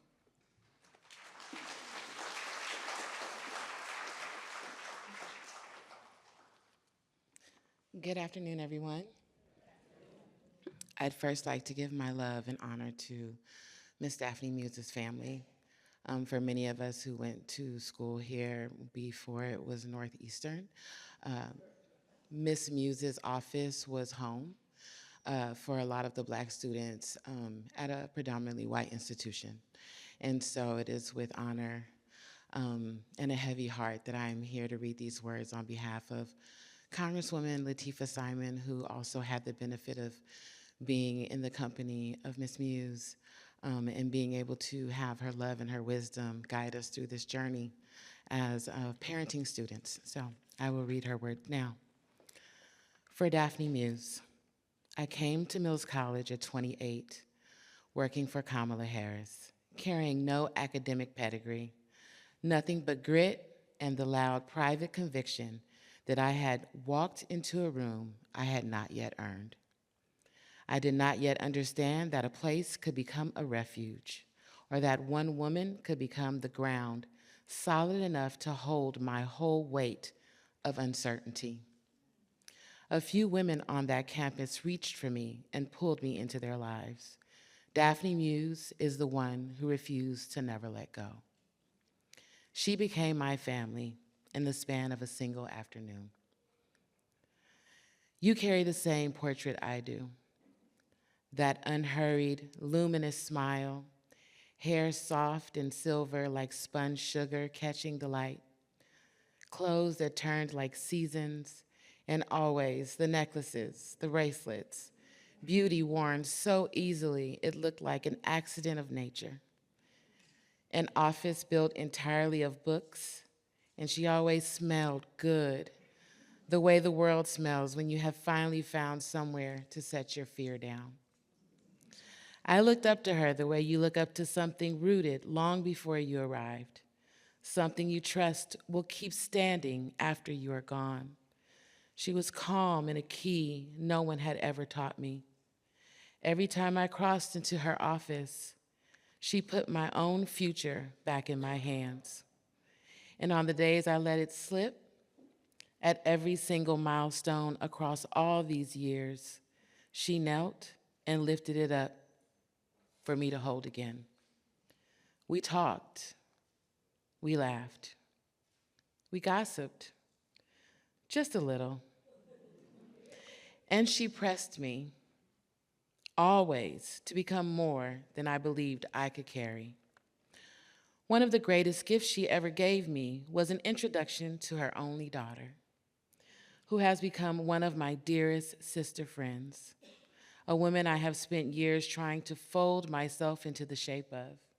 Fearless, strong, almost dangerously optimistic about what this life might still be made to permit. We were both young mothers. We studied side by side and wept side by side. And in her company, I learned that ambition and tenderness were never enemies, that a woman can be soft and unbreakable in every same breath. So tell me what the heart is supposed to say when its mentor dies. It is not grief alone. It is gratitude with nowhere left to land. So let me say it plainly and let it carry. Thank you, Miss Muse. You were a giant, and you were a bridge to our own knowing, a bridge back to the ancestral memory you guarded inside your letters and your books, in the fierce and patient keeping of a history this country tried to erase. You archived us. You refused our disappearance. You knew exactly what you were doing.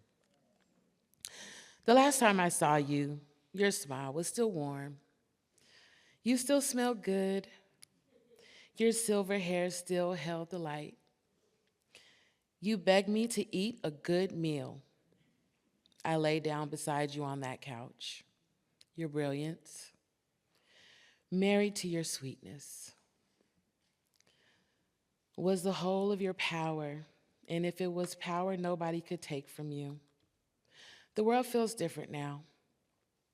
It looks different too. And your legacy is written forever in black ink.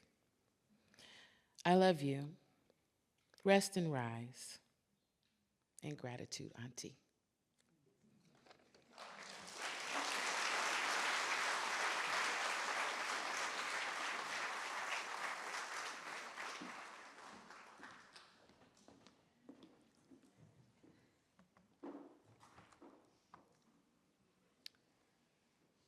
Rest and rise.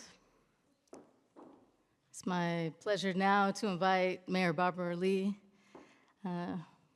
longtime Congresswoman, now our mayor here in Oakland. Proud Mills College alumna, steadfast champion for justice and longtime ally to the work that Daphne held most dear. She would always say, Barbara Lee speaks for me.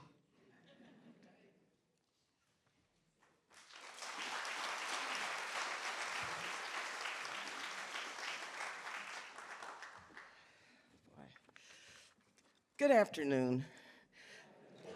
First, Anya, to your entire family, and to all of you, Daphne's extended family, you know, as you know, to know Daphne was to love her. And I knew Daphne, I knew she loved me. And I knew she loved me, not because of what I do or my work, because of me. And in so many ways, she was a force of nature. And listening to all of the words about this great, iconic woman, she's here with us. I feel her. And she's saying to you, Anya, and to her family, well done. She's smiling. You know, it was a big debate in my head about where I was going to leave my congressional archives. Would it be Mills or would it be UC Berkeley? Then I thought of Daphne. I said, no, maybe I can have it both ways. And of course, not Northeastern, that's the legal framework, but Mills Leadership Institute is where they are. And I knew that Daphne would come from home in Brentwood and help make sure they were done correctly and archived directly. And so now, okay, Mills Leadership Institute, watch out, because she's gonna make sure that these archives are preserved in her manner, in her way, authentically, and making sure that her wishes and our wishes are set forth in my archives here at Mills. As mayor of Oakland, I have the privilege to sometimes place significant historical individuals in the historical record of the history of this great city, of our town. So I had the privilege to write a proclamation on behalf of the city of Oakland, setting forth Daphne's legacy. Certainly it's not as comprehensive as it should be, but it's part of what I want young people especially to know about Daphne Muse. And so let me ask Elijah to come forward. Elijah, where are you? Would you come forward? Because normally I would not read the entire proclamation, but given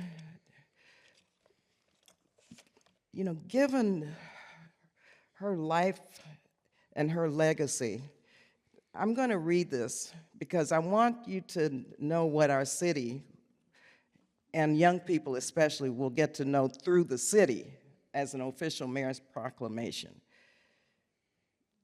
Honoring the life and legacy of Daphne Muse. Whereas Daphne Muse was a beloved Oakland resident, distinguished writer, educator, cultural historian, and lifelong civil rights activist whose work steadfastly preserved and uplifted the voices, histories, and creative expressions of Black communities.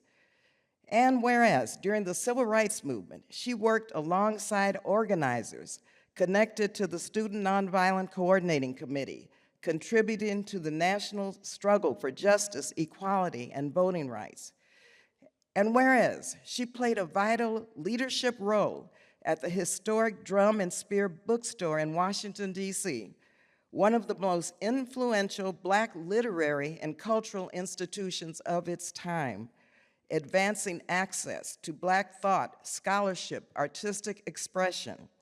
And whereas after making Oakland her home, Daphne Muse became a respected educator and cultural leader throughout the Bay Area, enriching both academic and community life through her work with the University of California at Berkeley and Mills College, where she inspired generations of students through her teaching, mentorship, and unwavering commitment to Black history, women's leadership, and social justice. And whereas she was also a devoted collector, archivist, and steward of history, curating an extraordinary collection of historic Black written correspondence and rare cookbooks that documented the richness of everyday life, family traditions, migration, resilience, and cultural expression across generations. And whereas through this remarkable archive, she preserved the intimate voices and lived experiences of Black communities, ensuring that stories too often omitted from traditional narratives would be remembered, studied, and honored. And whereas her life's work bridged scholarship and community, reminding us that history lives not only in institutions, but in letters, kitchens, and the stories that we carry forward, and whereas her presence profoundly enriched the cultural and civic fabric of Oakland, and her enduring legacy of scholarship, activism, preservation, and storytelling will continue to inspire generations to come. Now, therefore, I, Barbara Lee, Mayor of the City of Oakland, California, do hereby honor the life, contributions, and enduring legacy of Daphne Muse and call upon the residents of Oakland to celebrate her extraordinary life by carrying forward her commitment to justice, education, cultural preservation, and community. Here you go. Elijah, let me just say,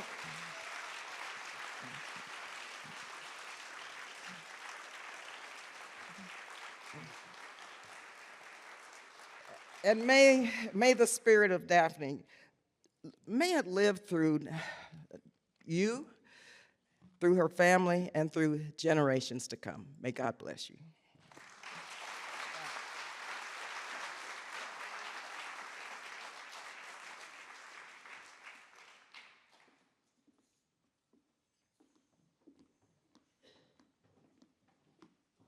The town is going to be bumping tonight. This is Celebrate Miss Daphne Day. So close to Juneteenth.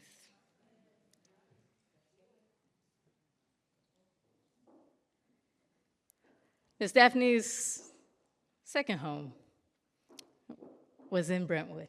And it's my pleasure to invite Mayor Susanna Meyer, someone who she greatly enjoyed standing in community as a community-centered leader, committed to service and committed to change in East County. Someone who Daphne liked to surprise and talk story with, if you will. And it's my pleasure to invite Mayor Susanna Meyer.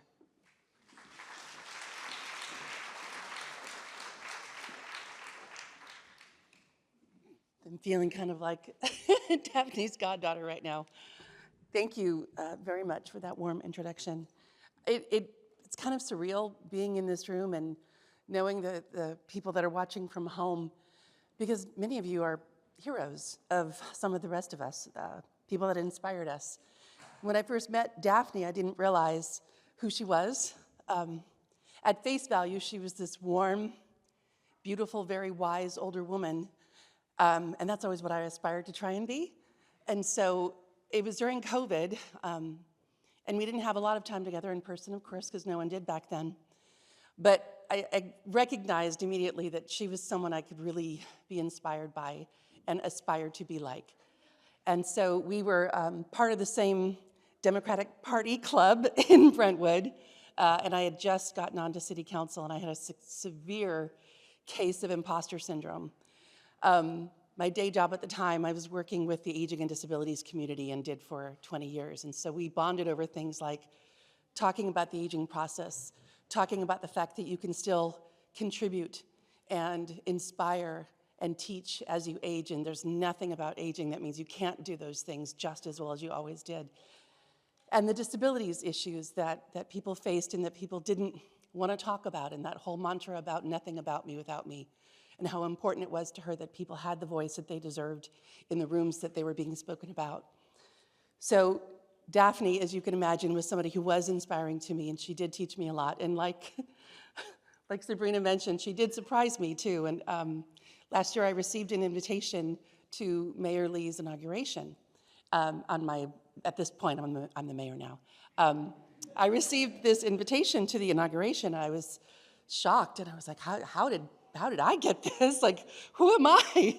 And I reached out to a lot of other mayors that I knew in the area, and I think maybe one other person had received it. And I was like, well, there's no way on earth I'm missing this. This is a once-in-a-lifetime opportunity to be around someone I admire. I'm going. So I went, and I ended up in the VIP section in the front row, and I was like, what on earth is going on here? And I sat there, surrounded by greatness, as I feel like we all are today, and was just blown away and just admiring everything about what I was watching and feeling and learning that day. And there was a reception following, and on the way there, I saw Daphne, and I was like, oh, wow, a friendly face. How great. And we sat and chatted, and come to find out, Daphne was the one who made sure I was invited. So that was a surprise we were just talking about. And she liked to do that, and I think as you all know, the people watching from home and the people here, she liked to lift you, and she liked to make sure that you did work as hard as you could to be who you should be, and in the spaces where you deserve to be. And it's still a lesson I have a hard time with. But I am incredibly grateful to be here today and representing the city of Brentwood. And I will say that we are a much richer city for having had her in our presence for as long as we did, even if it wasn't long enough for me. We also have a proclamation, and it's a little bit shorter than Mayor Lee's, so I'm going to read that as well. Hopefully that's okay. This happened, I knew that, of course, that Miss Daphne was ill. And those of us in the Democratic Club were following what was going on and staying in touch with her family and tracking and seeing if we could help and connect anyone with resources. And I really wanted to present Women's History Month proclamation in person to her, and unfortunately she passed before I could. So we changed the wording a little bit on the proclamation, so I'm going to read that now. This is a proclamation in honor of the life and legacy of Daphne Muse. Whereas March is designated each year as Women's History Month, a time to honor the remarkable achievements and contributions of women in our community, nation, and around the world, uplifting their stories of creativity, leadership, and innovation. Whereas the 2026 national theme, Leading the Change, Women Shaping a Sustainable Future, invites us to celebrate women's vital role in building resilient communities, fostering economic opportunity, strengthening education, and caring for our planet for generations to come. Whereas Women's History Month also encompasses International Women's Day on March 8th, a global moment of friendship and solidarity that inspires people of all backgrounds to recognize the dignity, strength, and potential of every individual. And whereas the city of Brentwood is proud to honor the diversity, ingenuity, and spirit of the women who contribute to our shared progress and encourages all residents, organizations, and businesses to join in celebrating the promise and possibility that women bring to our community. Now, therefore, it be proclaimed that the City Council of the City of Brentwood hereby recognizes March 2026 as Women's History Month in the City of Brentwood and invites our community to join in activities celebrating women's leadership, resilience, and service today and every day, dated this 24th day of February 2026. And this was in honor of Daphne and her legacy. And I think I'm just one person here who's going to remember that legacy for the rest of my life and aspire to come even close to what she contributed to the community at large. Thank you for the time.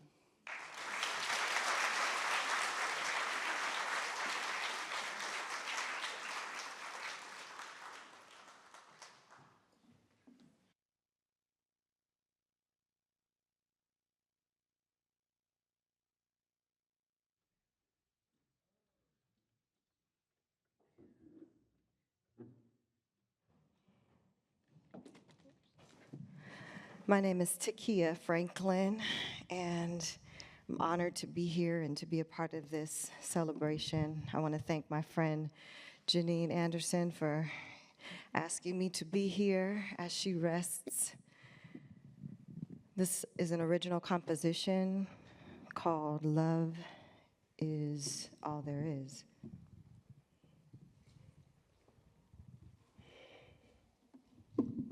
Get position.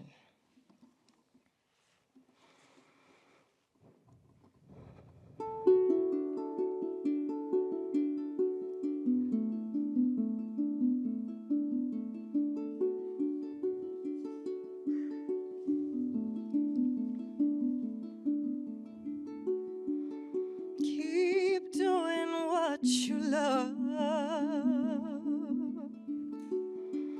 Keep your eyes on the line. No matter what, don't give up. 'Cause everything you need is inside. Keep doing what you love. Keep your eyes on the line. No matter what, don't give up. 'Cause everything will be be alright.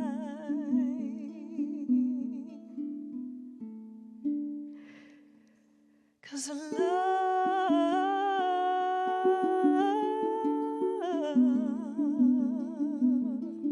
is all there is. Yes, love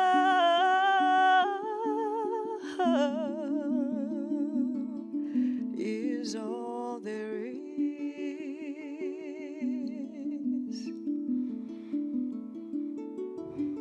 Love will give you courage. Love will give you peace. Love will help you find understanding. And in love you'll find a sweet release. I remember, yes, I'll remember to remember. I remember, yes, I'll remember to remember.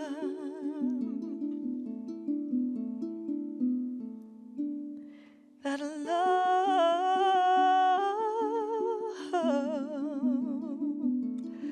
is all there is.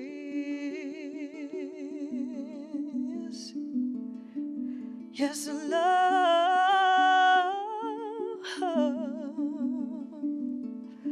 is all there is.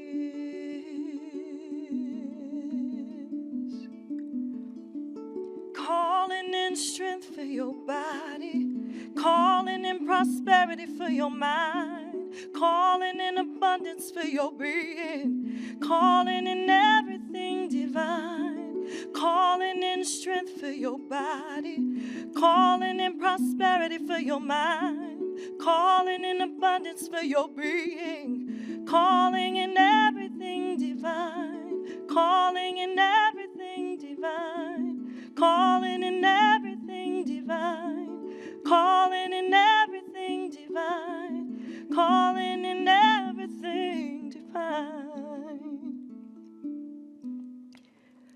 'Cause love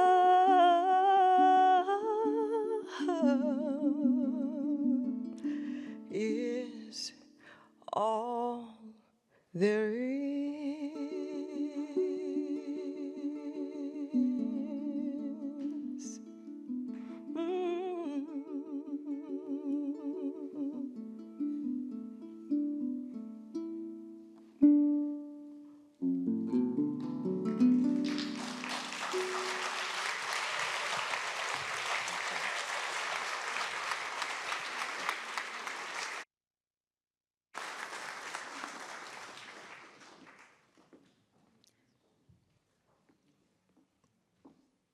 Thank you for that.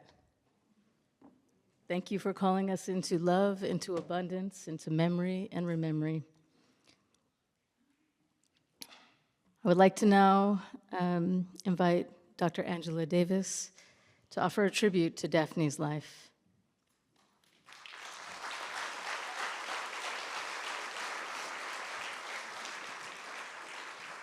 Connected at first, they met while Ms. Daphne was working with the attorney Howard Moore Jr. on Dr. Davis' historic defense team, a connection that grew into a lifelong bond of friendship and shared struggle. Good afternoon, everyone.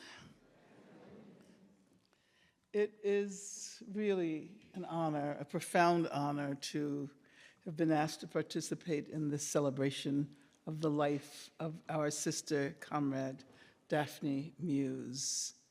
Our griot, and thank you for the Cora,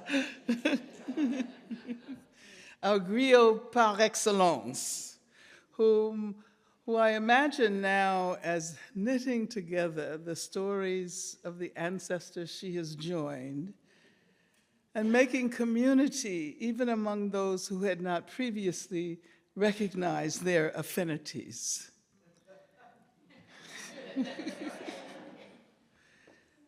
When my partner Gina and I visited with Daphne during the period preceding her transition, Daphne was so eloquent. Her analytical powers were so razor sharp, and she exuded such passion that we both commented that if we were only listening to her voice, if we were not aware of her health conditions, we would have assumed that she had a very long life ahead of her. And she does have a long life ahead. All of the previous speakers and all of you who are gathered here and the untold numbers of people whose lives she touched and transformed will certainly guarantee that Daphne will live on. Her spirit, her words, her community-building impulse, her way of always making the past seem present, or if not actually present, then certainly crucial to an understanding of the present. During a previous visit, shortly before she went into hospice, Daphne and I talked for the first time in many, many years about the period during the early 1970s when she worked on my legal defense. I was in jail when I learned that she had joined the defense team. Howard Moore, who was one of my attorneys, knew Daphne through her work with SNCC. And Howard had told me how utterly brilliant she was. And so I got to meet Daphne in jail. And I recently learned that part of our correspondence is included in her archive of letters. And she included the one where I thanked her deeply for bringing in the Tampax.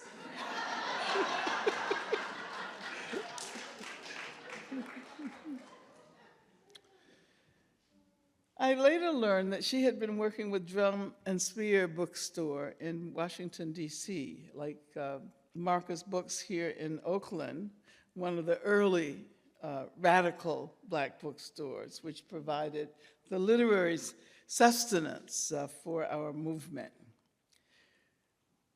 Drum and Spear had been opened by members of SNCC, Cortland Cox and Charlie Cobb and Judy Richardson, and you've already heard their names evoked.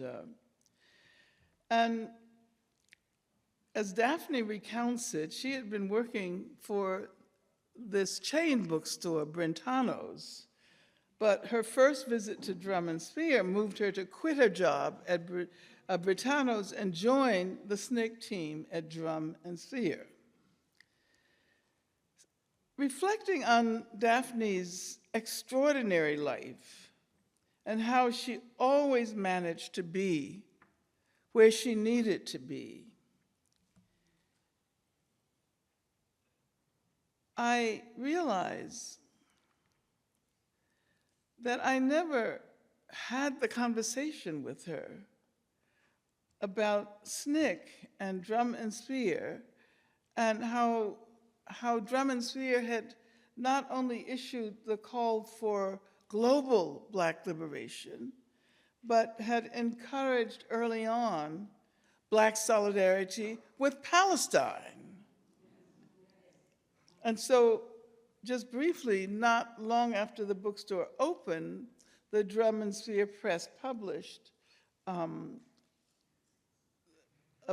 volume of Palestinian poetry called Enemy of the Sun, which is still on my bookshelf from that. And I know a lot of you have that volume, the original Enemy of the Sun, because there have been new editions published, of course, during the recent period. So you may also know the story of Samuel Kasim's poem being found in George Jackson's cell in his own handwriting after he was assassinated in 1971.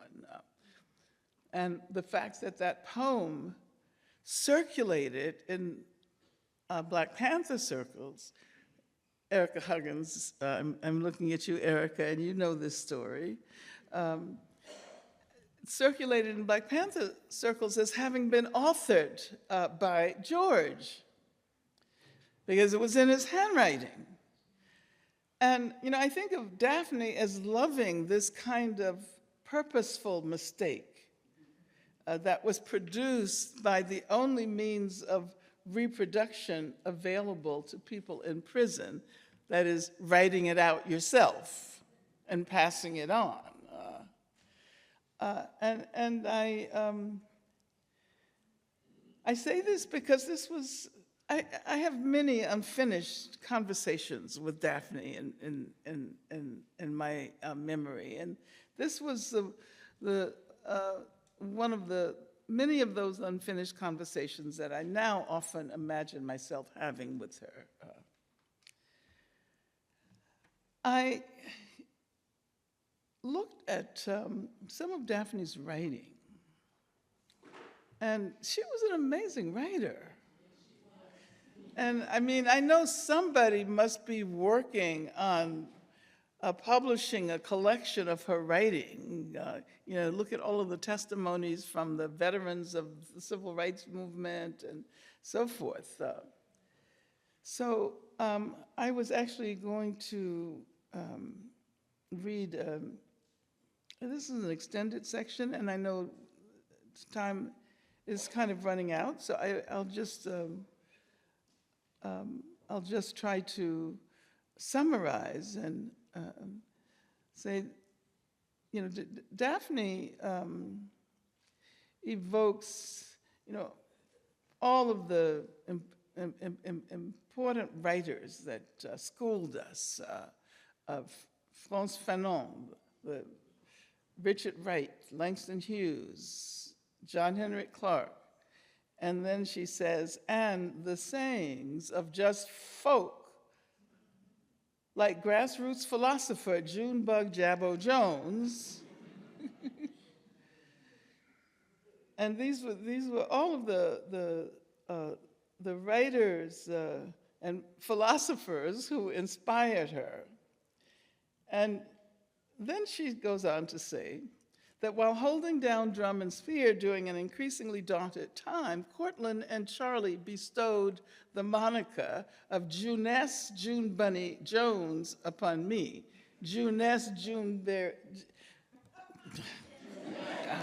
Okay, there was Junebug Jabbo Jones. That's the original, and Daphne was Juness June Bunny Jones. And then she goes on to talk about the fact that the movement made it possible for women like Fannie Lou Hamer and Ella Baker and Shirley Sherrod to engage in protracted struggle with national and world leaders while challenging and supporting the growth of Black women's voices. And this last section I will read. Black women with advanced degrees riffed eloquently on the ravages of racial injustice. Teenagers put their lives on the line, defying segregation, and multilingual diplomats attired in flowing traditional robes and nurtured on the grist of African liberation movements challenged the existing order. While I too, she writes, could do decent discourse on the dialects of materialism. Okay, I'm going to say something about that before I end. Cite Marx and quote Negroes of note. I was much more concerned about how this movement could put refrigerators in homes of people in Southeast Washington, D.C., indoor plumbing in Mississippi lean-tos, provide access to critically needed health services in Southwest Georgia, teach people how to read in rural Alabama, impact the quality of education in Bedford-Stuyvesant, and deliver real democracy across the plains to the coast and up to the mountaintops.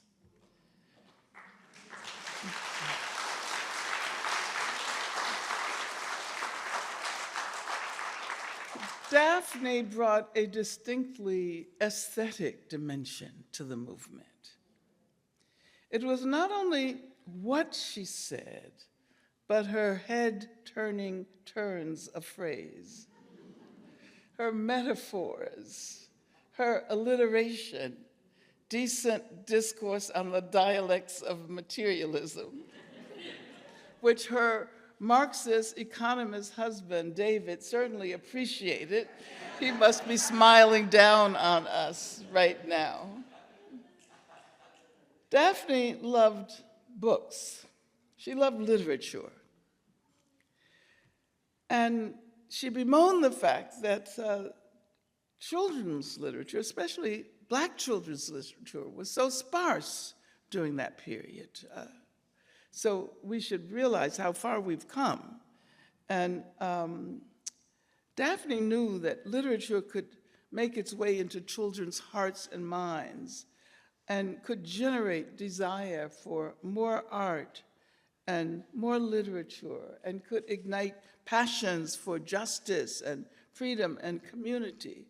And so she played a major role early on in generating interest in the production of literature for Black children.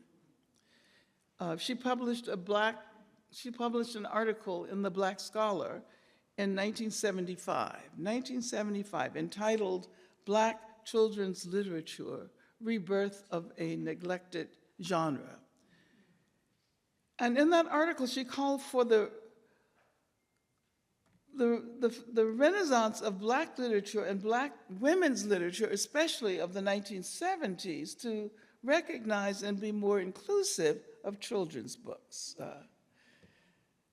She said there are many new and exciting visions and dreams awaiting to break through the soil.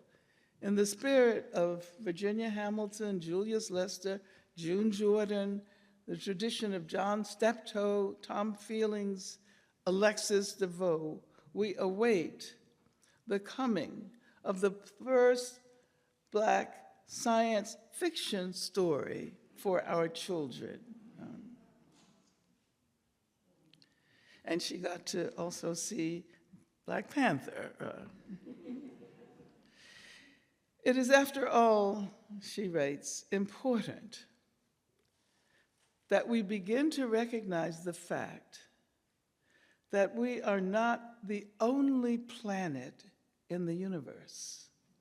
And at some point, we are going to have to talk about developing a dynamic to deal with those worlds beyond our own. And the epigraph to that article is as follows: may the liberation lullabies of today make you a freedom fighter for tomorrow. Juness, June Bunny Jones.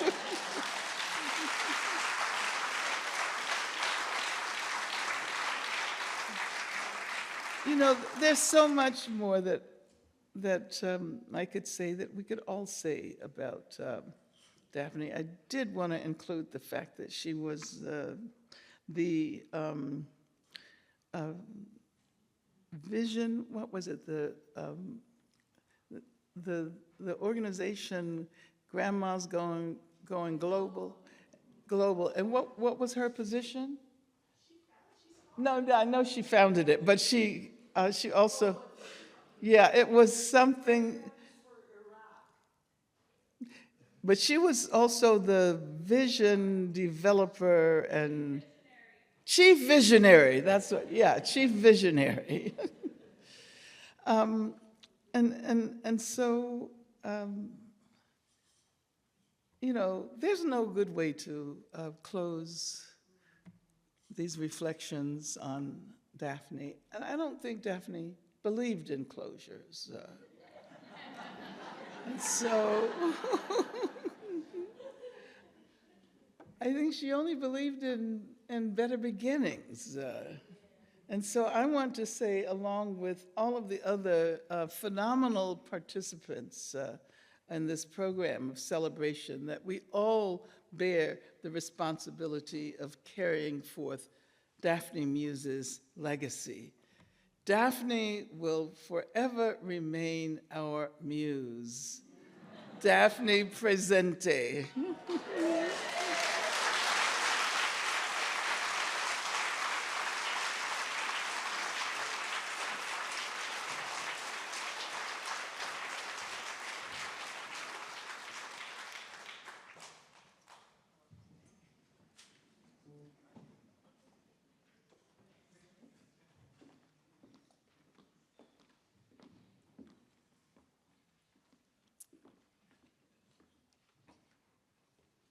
Daphne presente.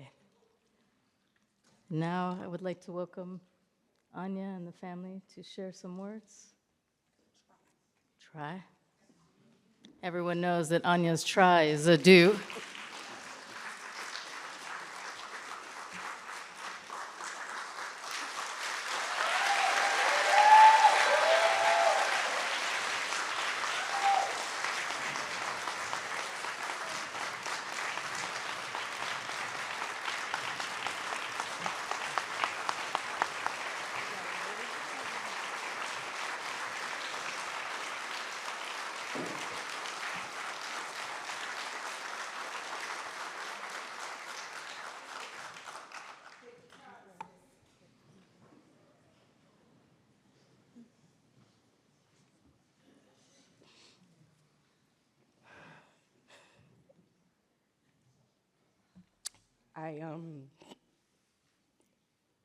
The week before my mom passed, she asked me and Malia to wait to have a memorial because she said, I know you, and you will knock over every table and act a fool if things don't go your way.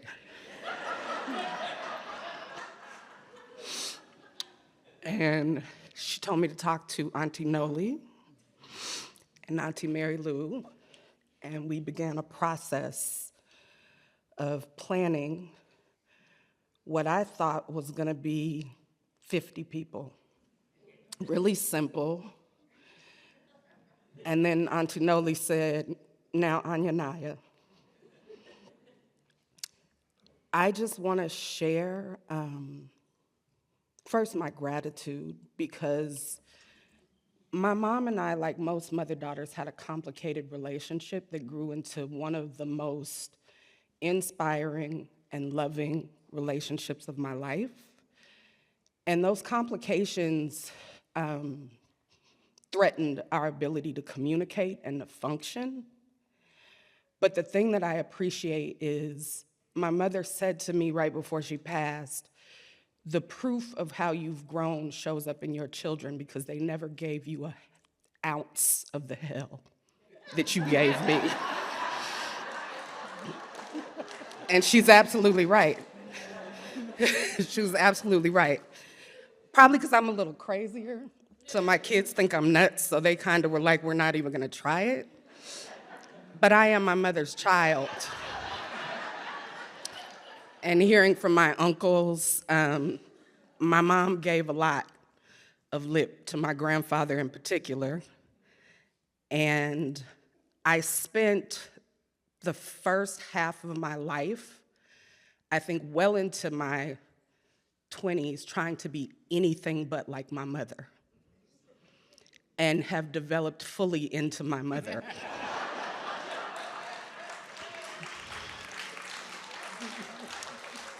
Which is both inspiring and also annoying as hell, because every other day I will call Malia and be like, shit, that's something your nana would say.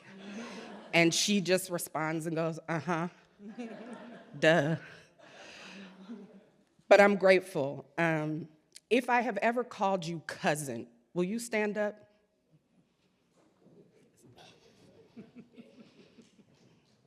I want you to really look around this room because these are the people that my mom gifted me with. Nataki Garrett, Nalungo, Ayana, Tatiana, Jacobo, Cherie, Cabral, Key, Talia, Matt, Krista, all of you, Adisa, Jacinta, my mom connected me with your parents who looked over me, who showed up on me, who came and snatched me out of spaces I had no business being and put me in places that were a balm to my body, to my life. And I'm grateful. It is scary to imagine life without your mother. And I've had many friends whose parents have passed. My biological father died in July, and when he passed, my mother said something to me that just jolted me in a way of, I think my mom knew she was sick, and I think she was coming to terms with it. And I don't know that she knew exactly what was going on, but she knew something was off. But every one of your names that I've called, like, she called you all. She reminded me to call Krista. She reminded me to call Matt. She reminded me to check on Talia. She asked me the last time I talked to Kobo, have you talked to Nalungo? Have you talked to your cousin Katrina? Have you talked to Aaliyah? Have you talked to Morgan? How is everybody doing? She remembers your name. She remembered how you came into her life, and she loved y'all fearlessly. She remembered your birthday without writing it down. She remembered you. You can sit, I'm not gonna make you stay standing. I just hope that the legacy that my mother built with you, that you carry it, that you continue to teach young people about who she is, who she was. I am always in awe. I told Elijah one day, I got up one morning, I was 7 years old, I went bouncing downstairs, because as an only child, you have the run of the house. And I went in the kitchen, and there was this woman standing in the kitchen making biscuits and eggs and bacon, and I thought it was my grandmother. And I came around the corner, and she looked at me and she said, "Hi, baby." And I kind of looked, because I was like, I don't think that's my grandmother. It was Rosa Parks in the kitchen. And this was such a regular occurrence in my house that for all of the things that I've been through as a human being, I have lived an absolutely charmed life. There is nothing that I would redo, because the people, the community that my mother has surrounded me with has just been otherworldly and indescribable. Mary Louise's mother, you know, sitting, having to go and walk from Claremont Middle School to Auntie Mary Lou's house, and having Louise Patterson open the door and make me a peanut butter and jelly sandwich and watch me do my homework and talk to me about life. Those are experiences most kids can't even imagine having. And I'm better for it in my community, in my professional life. I walked into a meeting, Carl Anthony passed away recently, and I walked into a meeting and got the text, and my boss burst into tears to exclaim to me that Carl Anthony had passed and that he had done some research on my mother and just was in reverence of the fact that my mom passed on the 22nd. I was supposed to start work on the 23rd and delayed work. And he says, the way you show up here every day as if everything is okay, because it is. Because the thing she said to me right before she was not able to talk anymore is, you keep getting opportunities when things seem at their worst, and I need you to keep taking every one of those opportunities. And it's the way that we live, it's the way that we push, it's the way that we love. And again, I'm deeply, deeply grateful for all of you for showing up for her and for allowing me to watch her love you and understanding why I had to share her. why it was so important for me not to be selfish as her child. I am just grateful, grateful. And I want to say a special thank you to my daughter, Melia Sakai, because she fed and bathed and cared for my mother in a way that not only could I not physically do, but emotionally. She showed up, and I left the evening that she passed, the afternoon, to go to start work, and I didn't make it 10 minutes up the road, and my son-in-law called and said that she had passed, holding Melia's hand. And I know the grief of that, but I'm also so proud of you for the way you showed up, baby girl. For the way you showed up. To my Landis family, I'm grateful. We are a mashup. I told somebody the other day we look like a UN council meeting and a mashup between Hanukkah and Kwanzaa on any given day. And I love when we're all together and people can't figure it the fuck out. It makes me laugh. It's the most hilarious thing in the world to me that I'll post a picture and say, this is my Uncle Don, and somebody will say he's white, and I'm like, really? Wow. Surprise. Or my favorite, when someone says, oh, that's why your mom is so light or skinned. And I'm like, oh, you're ignorant, but that's okay. As Mom would say, bless your heart.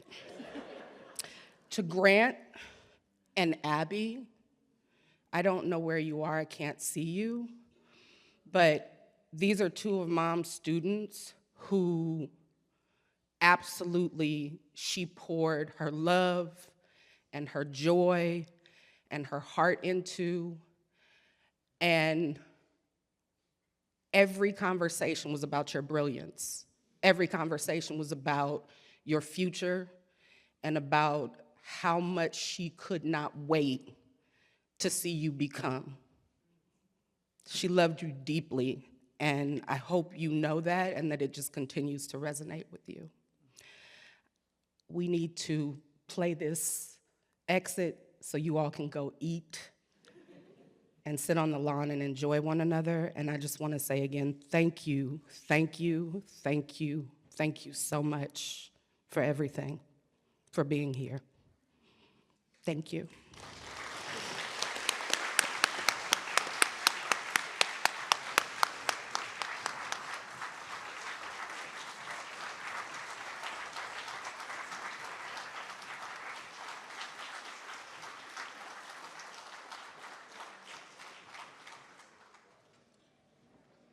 As the screen comes down, I just want to thank Lizbeth for her work in building this homage, a video that captures but a small bit of the great and many beautiful lives, portals, imaginations, and communities that Ms. Daphne created. After that, I'll close out with just a few words, and then we'll do one ceremony together outside before we eat.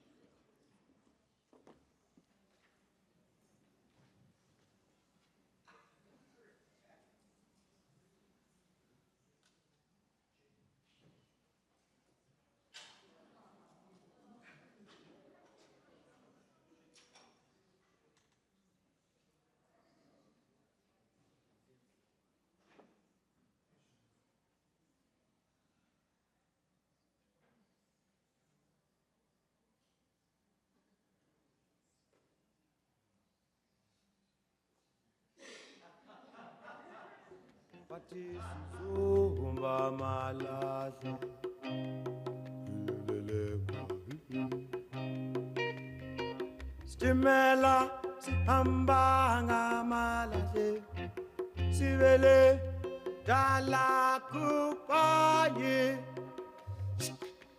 sa ilata kwa kuka elele bathi sizohamba malahle elele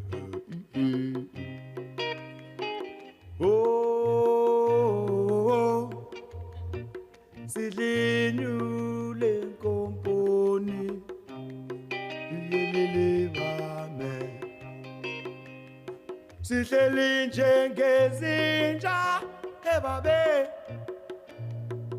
Emigodini Yelele bame Sikhaleli izihlobo zethu Masibuyelele talako Sikhaleli izingane zethu wolo Masibuyelele talako Khalela bazali bethu Masibuyelele talako Khalela bafazi ethu baribelele yenele Masibuyelele talako Dimela sihamba ngamalahle Sibele talako Bye Dimela sihamba ngamalahle Sibele talako Bye Dimela sihamba ngamalahle Sibele talako Bye Sangilata wakuta Helele Ati sizo mama lahle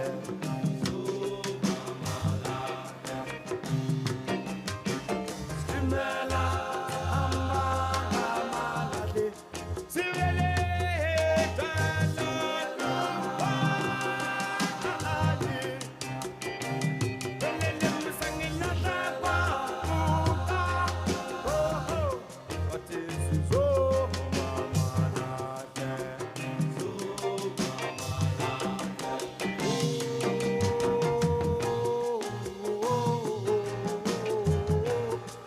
Sidinyule kumpuni Stimela Sihleli njengezinja ebabe Emigodini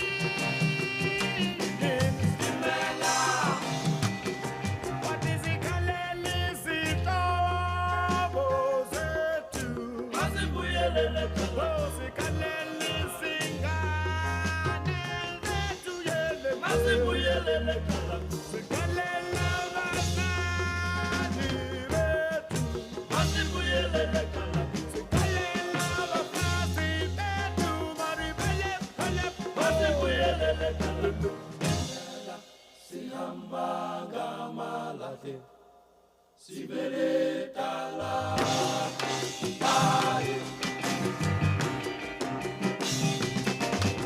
Sibela sihamba ngamalahle Sibele talako Bye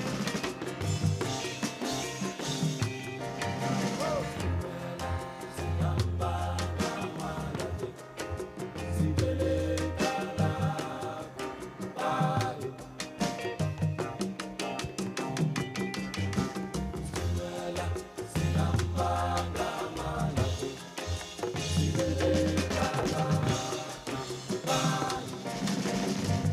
Sibele talako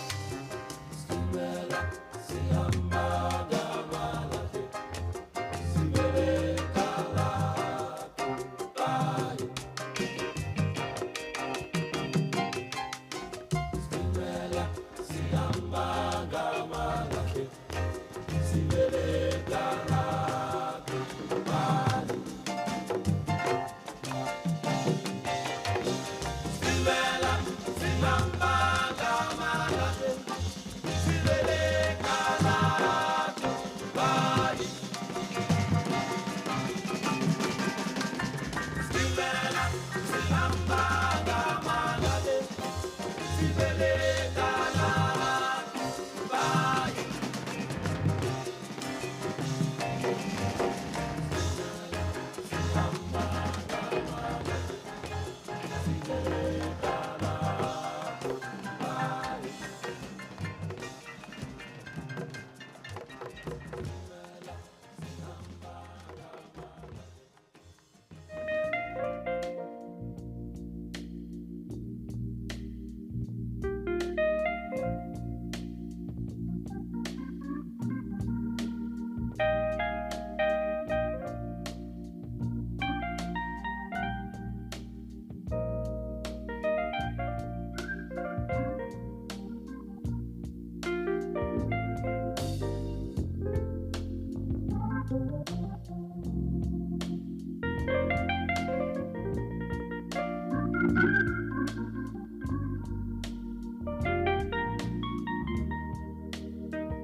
Thank you again, Lizbeth, for that beautiful video tribute, for capturing small windows of joy, of community connection. Some of y'all are wondering what your file says and where is this basement/garage. Some of y'all are sitting here with the power of story and the way she transformed your lives and you transformed hers in the classroom, in civic spaces, in civil rights spaces, in community. In this last part, before we go out in need, I just want to first invite the family to go ahead and make their way as we head toward the lawn to pour libations with Ife Teo Walker to welcome Miss Daphne as our ancestor and honor the lineage and line that she carries and that we all carry. So as they exit, I'd like to then ask us for just two things. One, when we go outside, can we please, I know it would be difficult, can we pass the food, the buffet, and please exit outside for this one last gathering and conversation. I promise we'll tell you what there is to eat out there. Secondly, I have to ask if you would please allow the family to serve themselves first. And given the number of folk here, the rightful number of folk here honoring Ms. Daphne, we'll ask the immediate family and our elders to go in and serve themselves first. So we'll go from the lawn inside through the buffet line, and then we'll coordinate with those of you who are at the tables. At the tables, there's an opportunity for you to share stories. Please do that. We know the power of documentation from Ms. Daphne. The family asks that you share stories on the cards provided and then place them in the box by the altar that you first entered into. And so as they exit, I'm going to please ask our phenomenal pianist to share one last piece along with our accompanist. Thank you.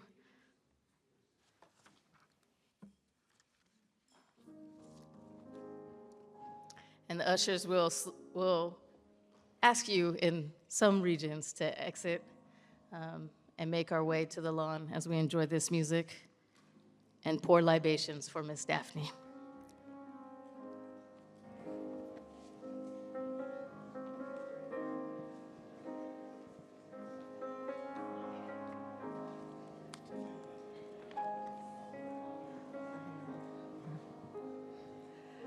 I love you, Lord, for your mercy never fails me. In all my days, I've been held in your hands. From the moment when I wake up until I lay my head, oh, I will sing of the goodness of God. 'Cause all my life you have been faithful, and all my life you have been so, so good. With every breath that I am able, oh, I'm gonna sing of the goodness of God. I love your voice. You have led me through the fire in darkest nights. You are close like no other. I've known you as a father. I've known you as a friend. And I have lived in the goodness of God. 'Cause all my life you have been faithful, and all my life you have been so, so good. With every breath that I am able, oh, I'm gonna sing of the goodness of God. Your goodness is running after me. Your goodness is running after me. With my life laid down, I surrender now. I give you everything, oh Lord. Your goodness is running after me. Your goodness is running after me.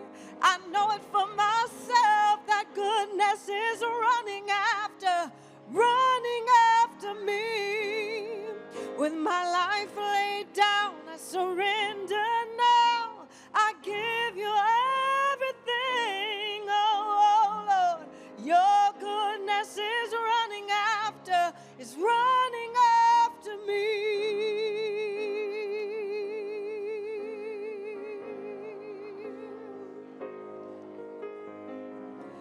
'Cause all my life you have been faithful. And all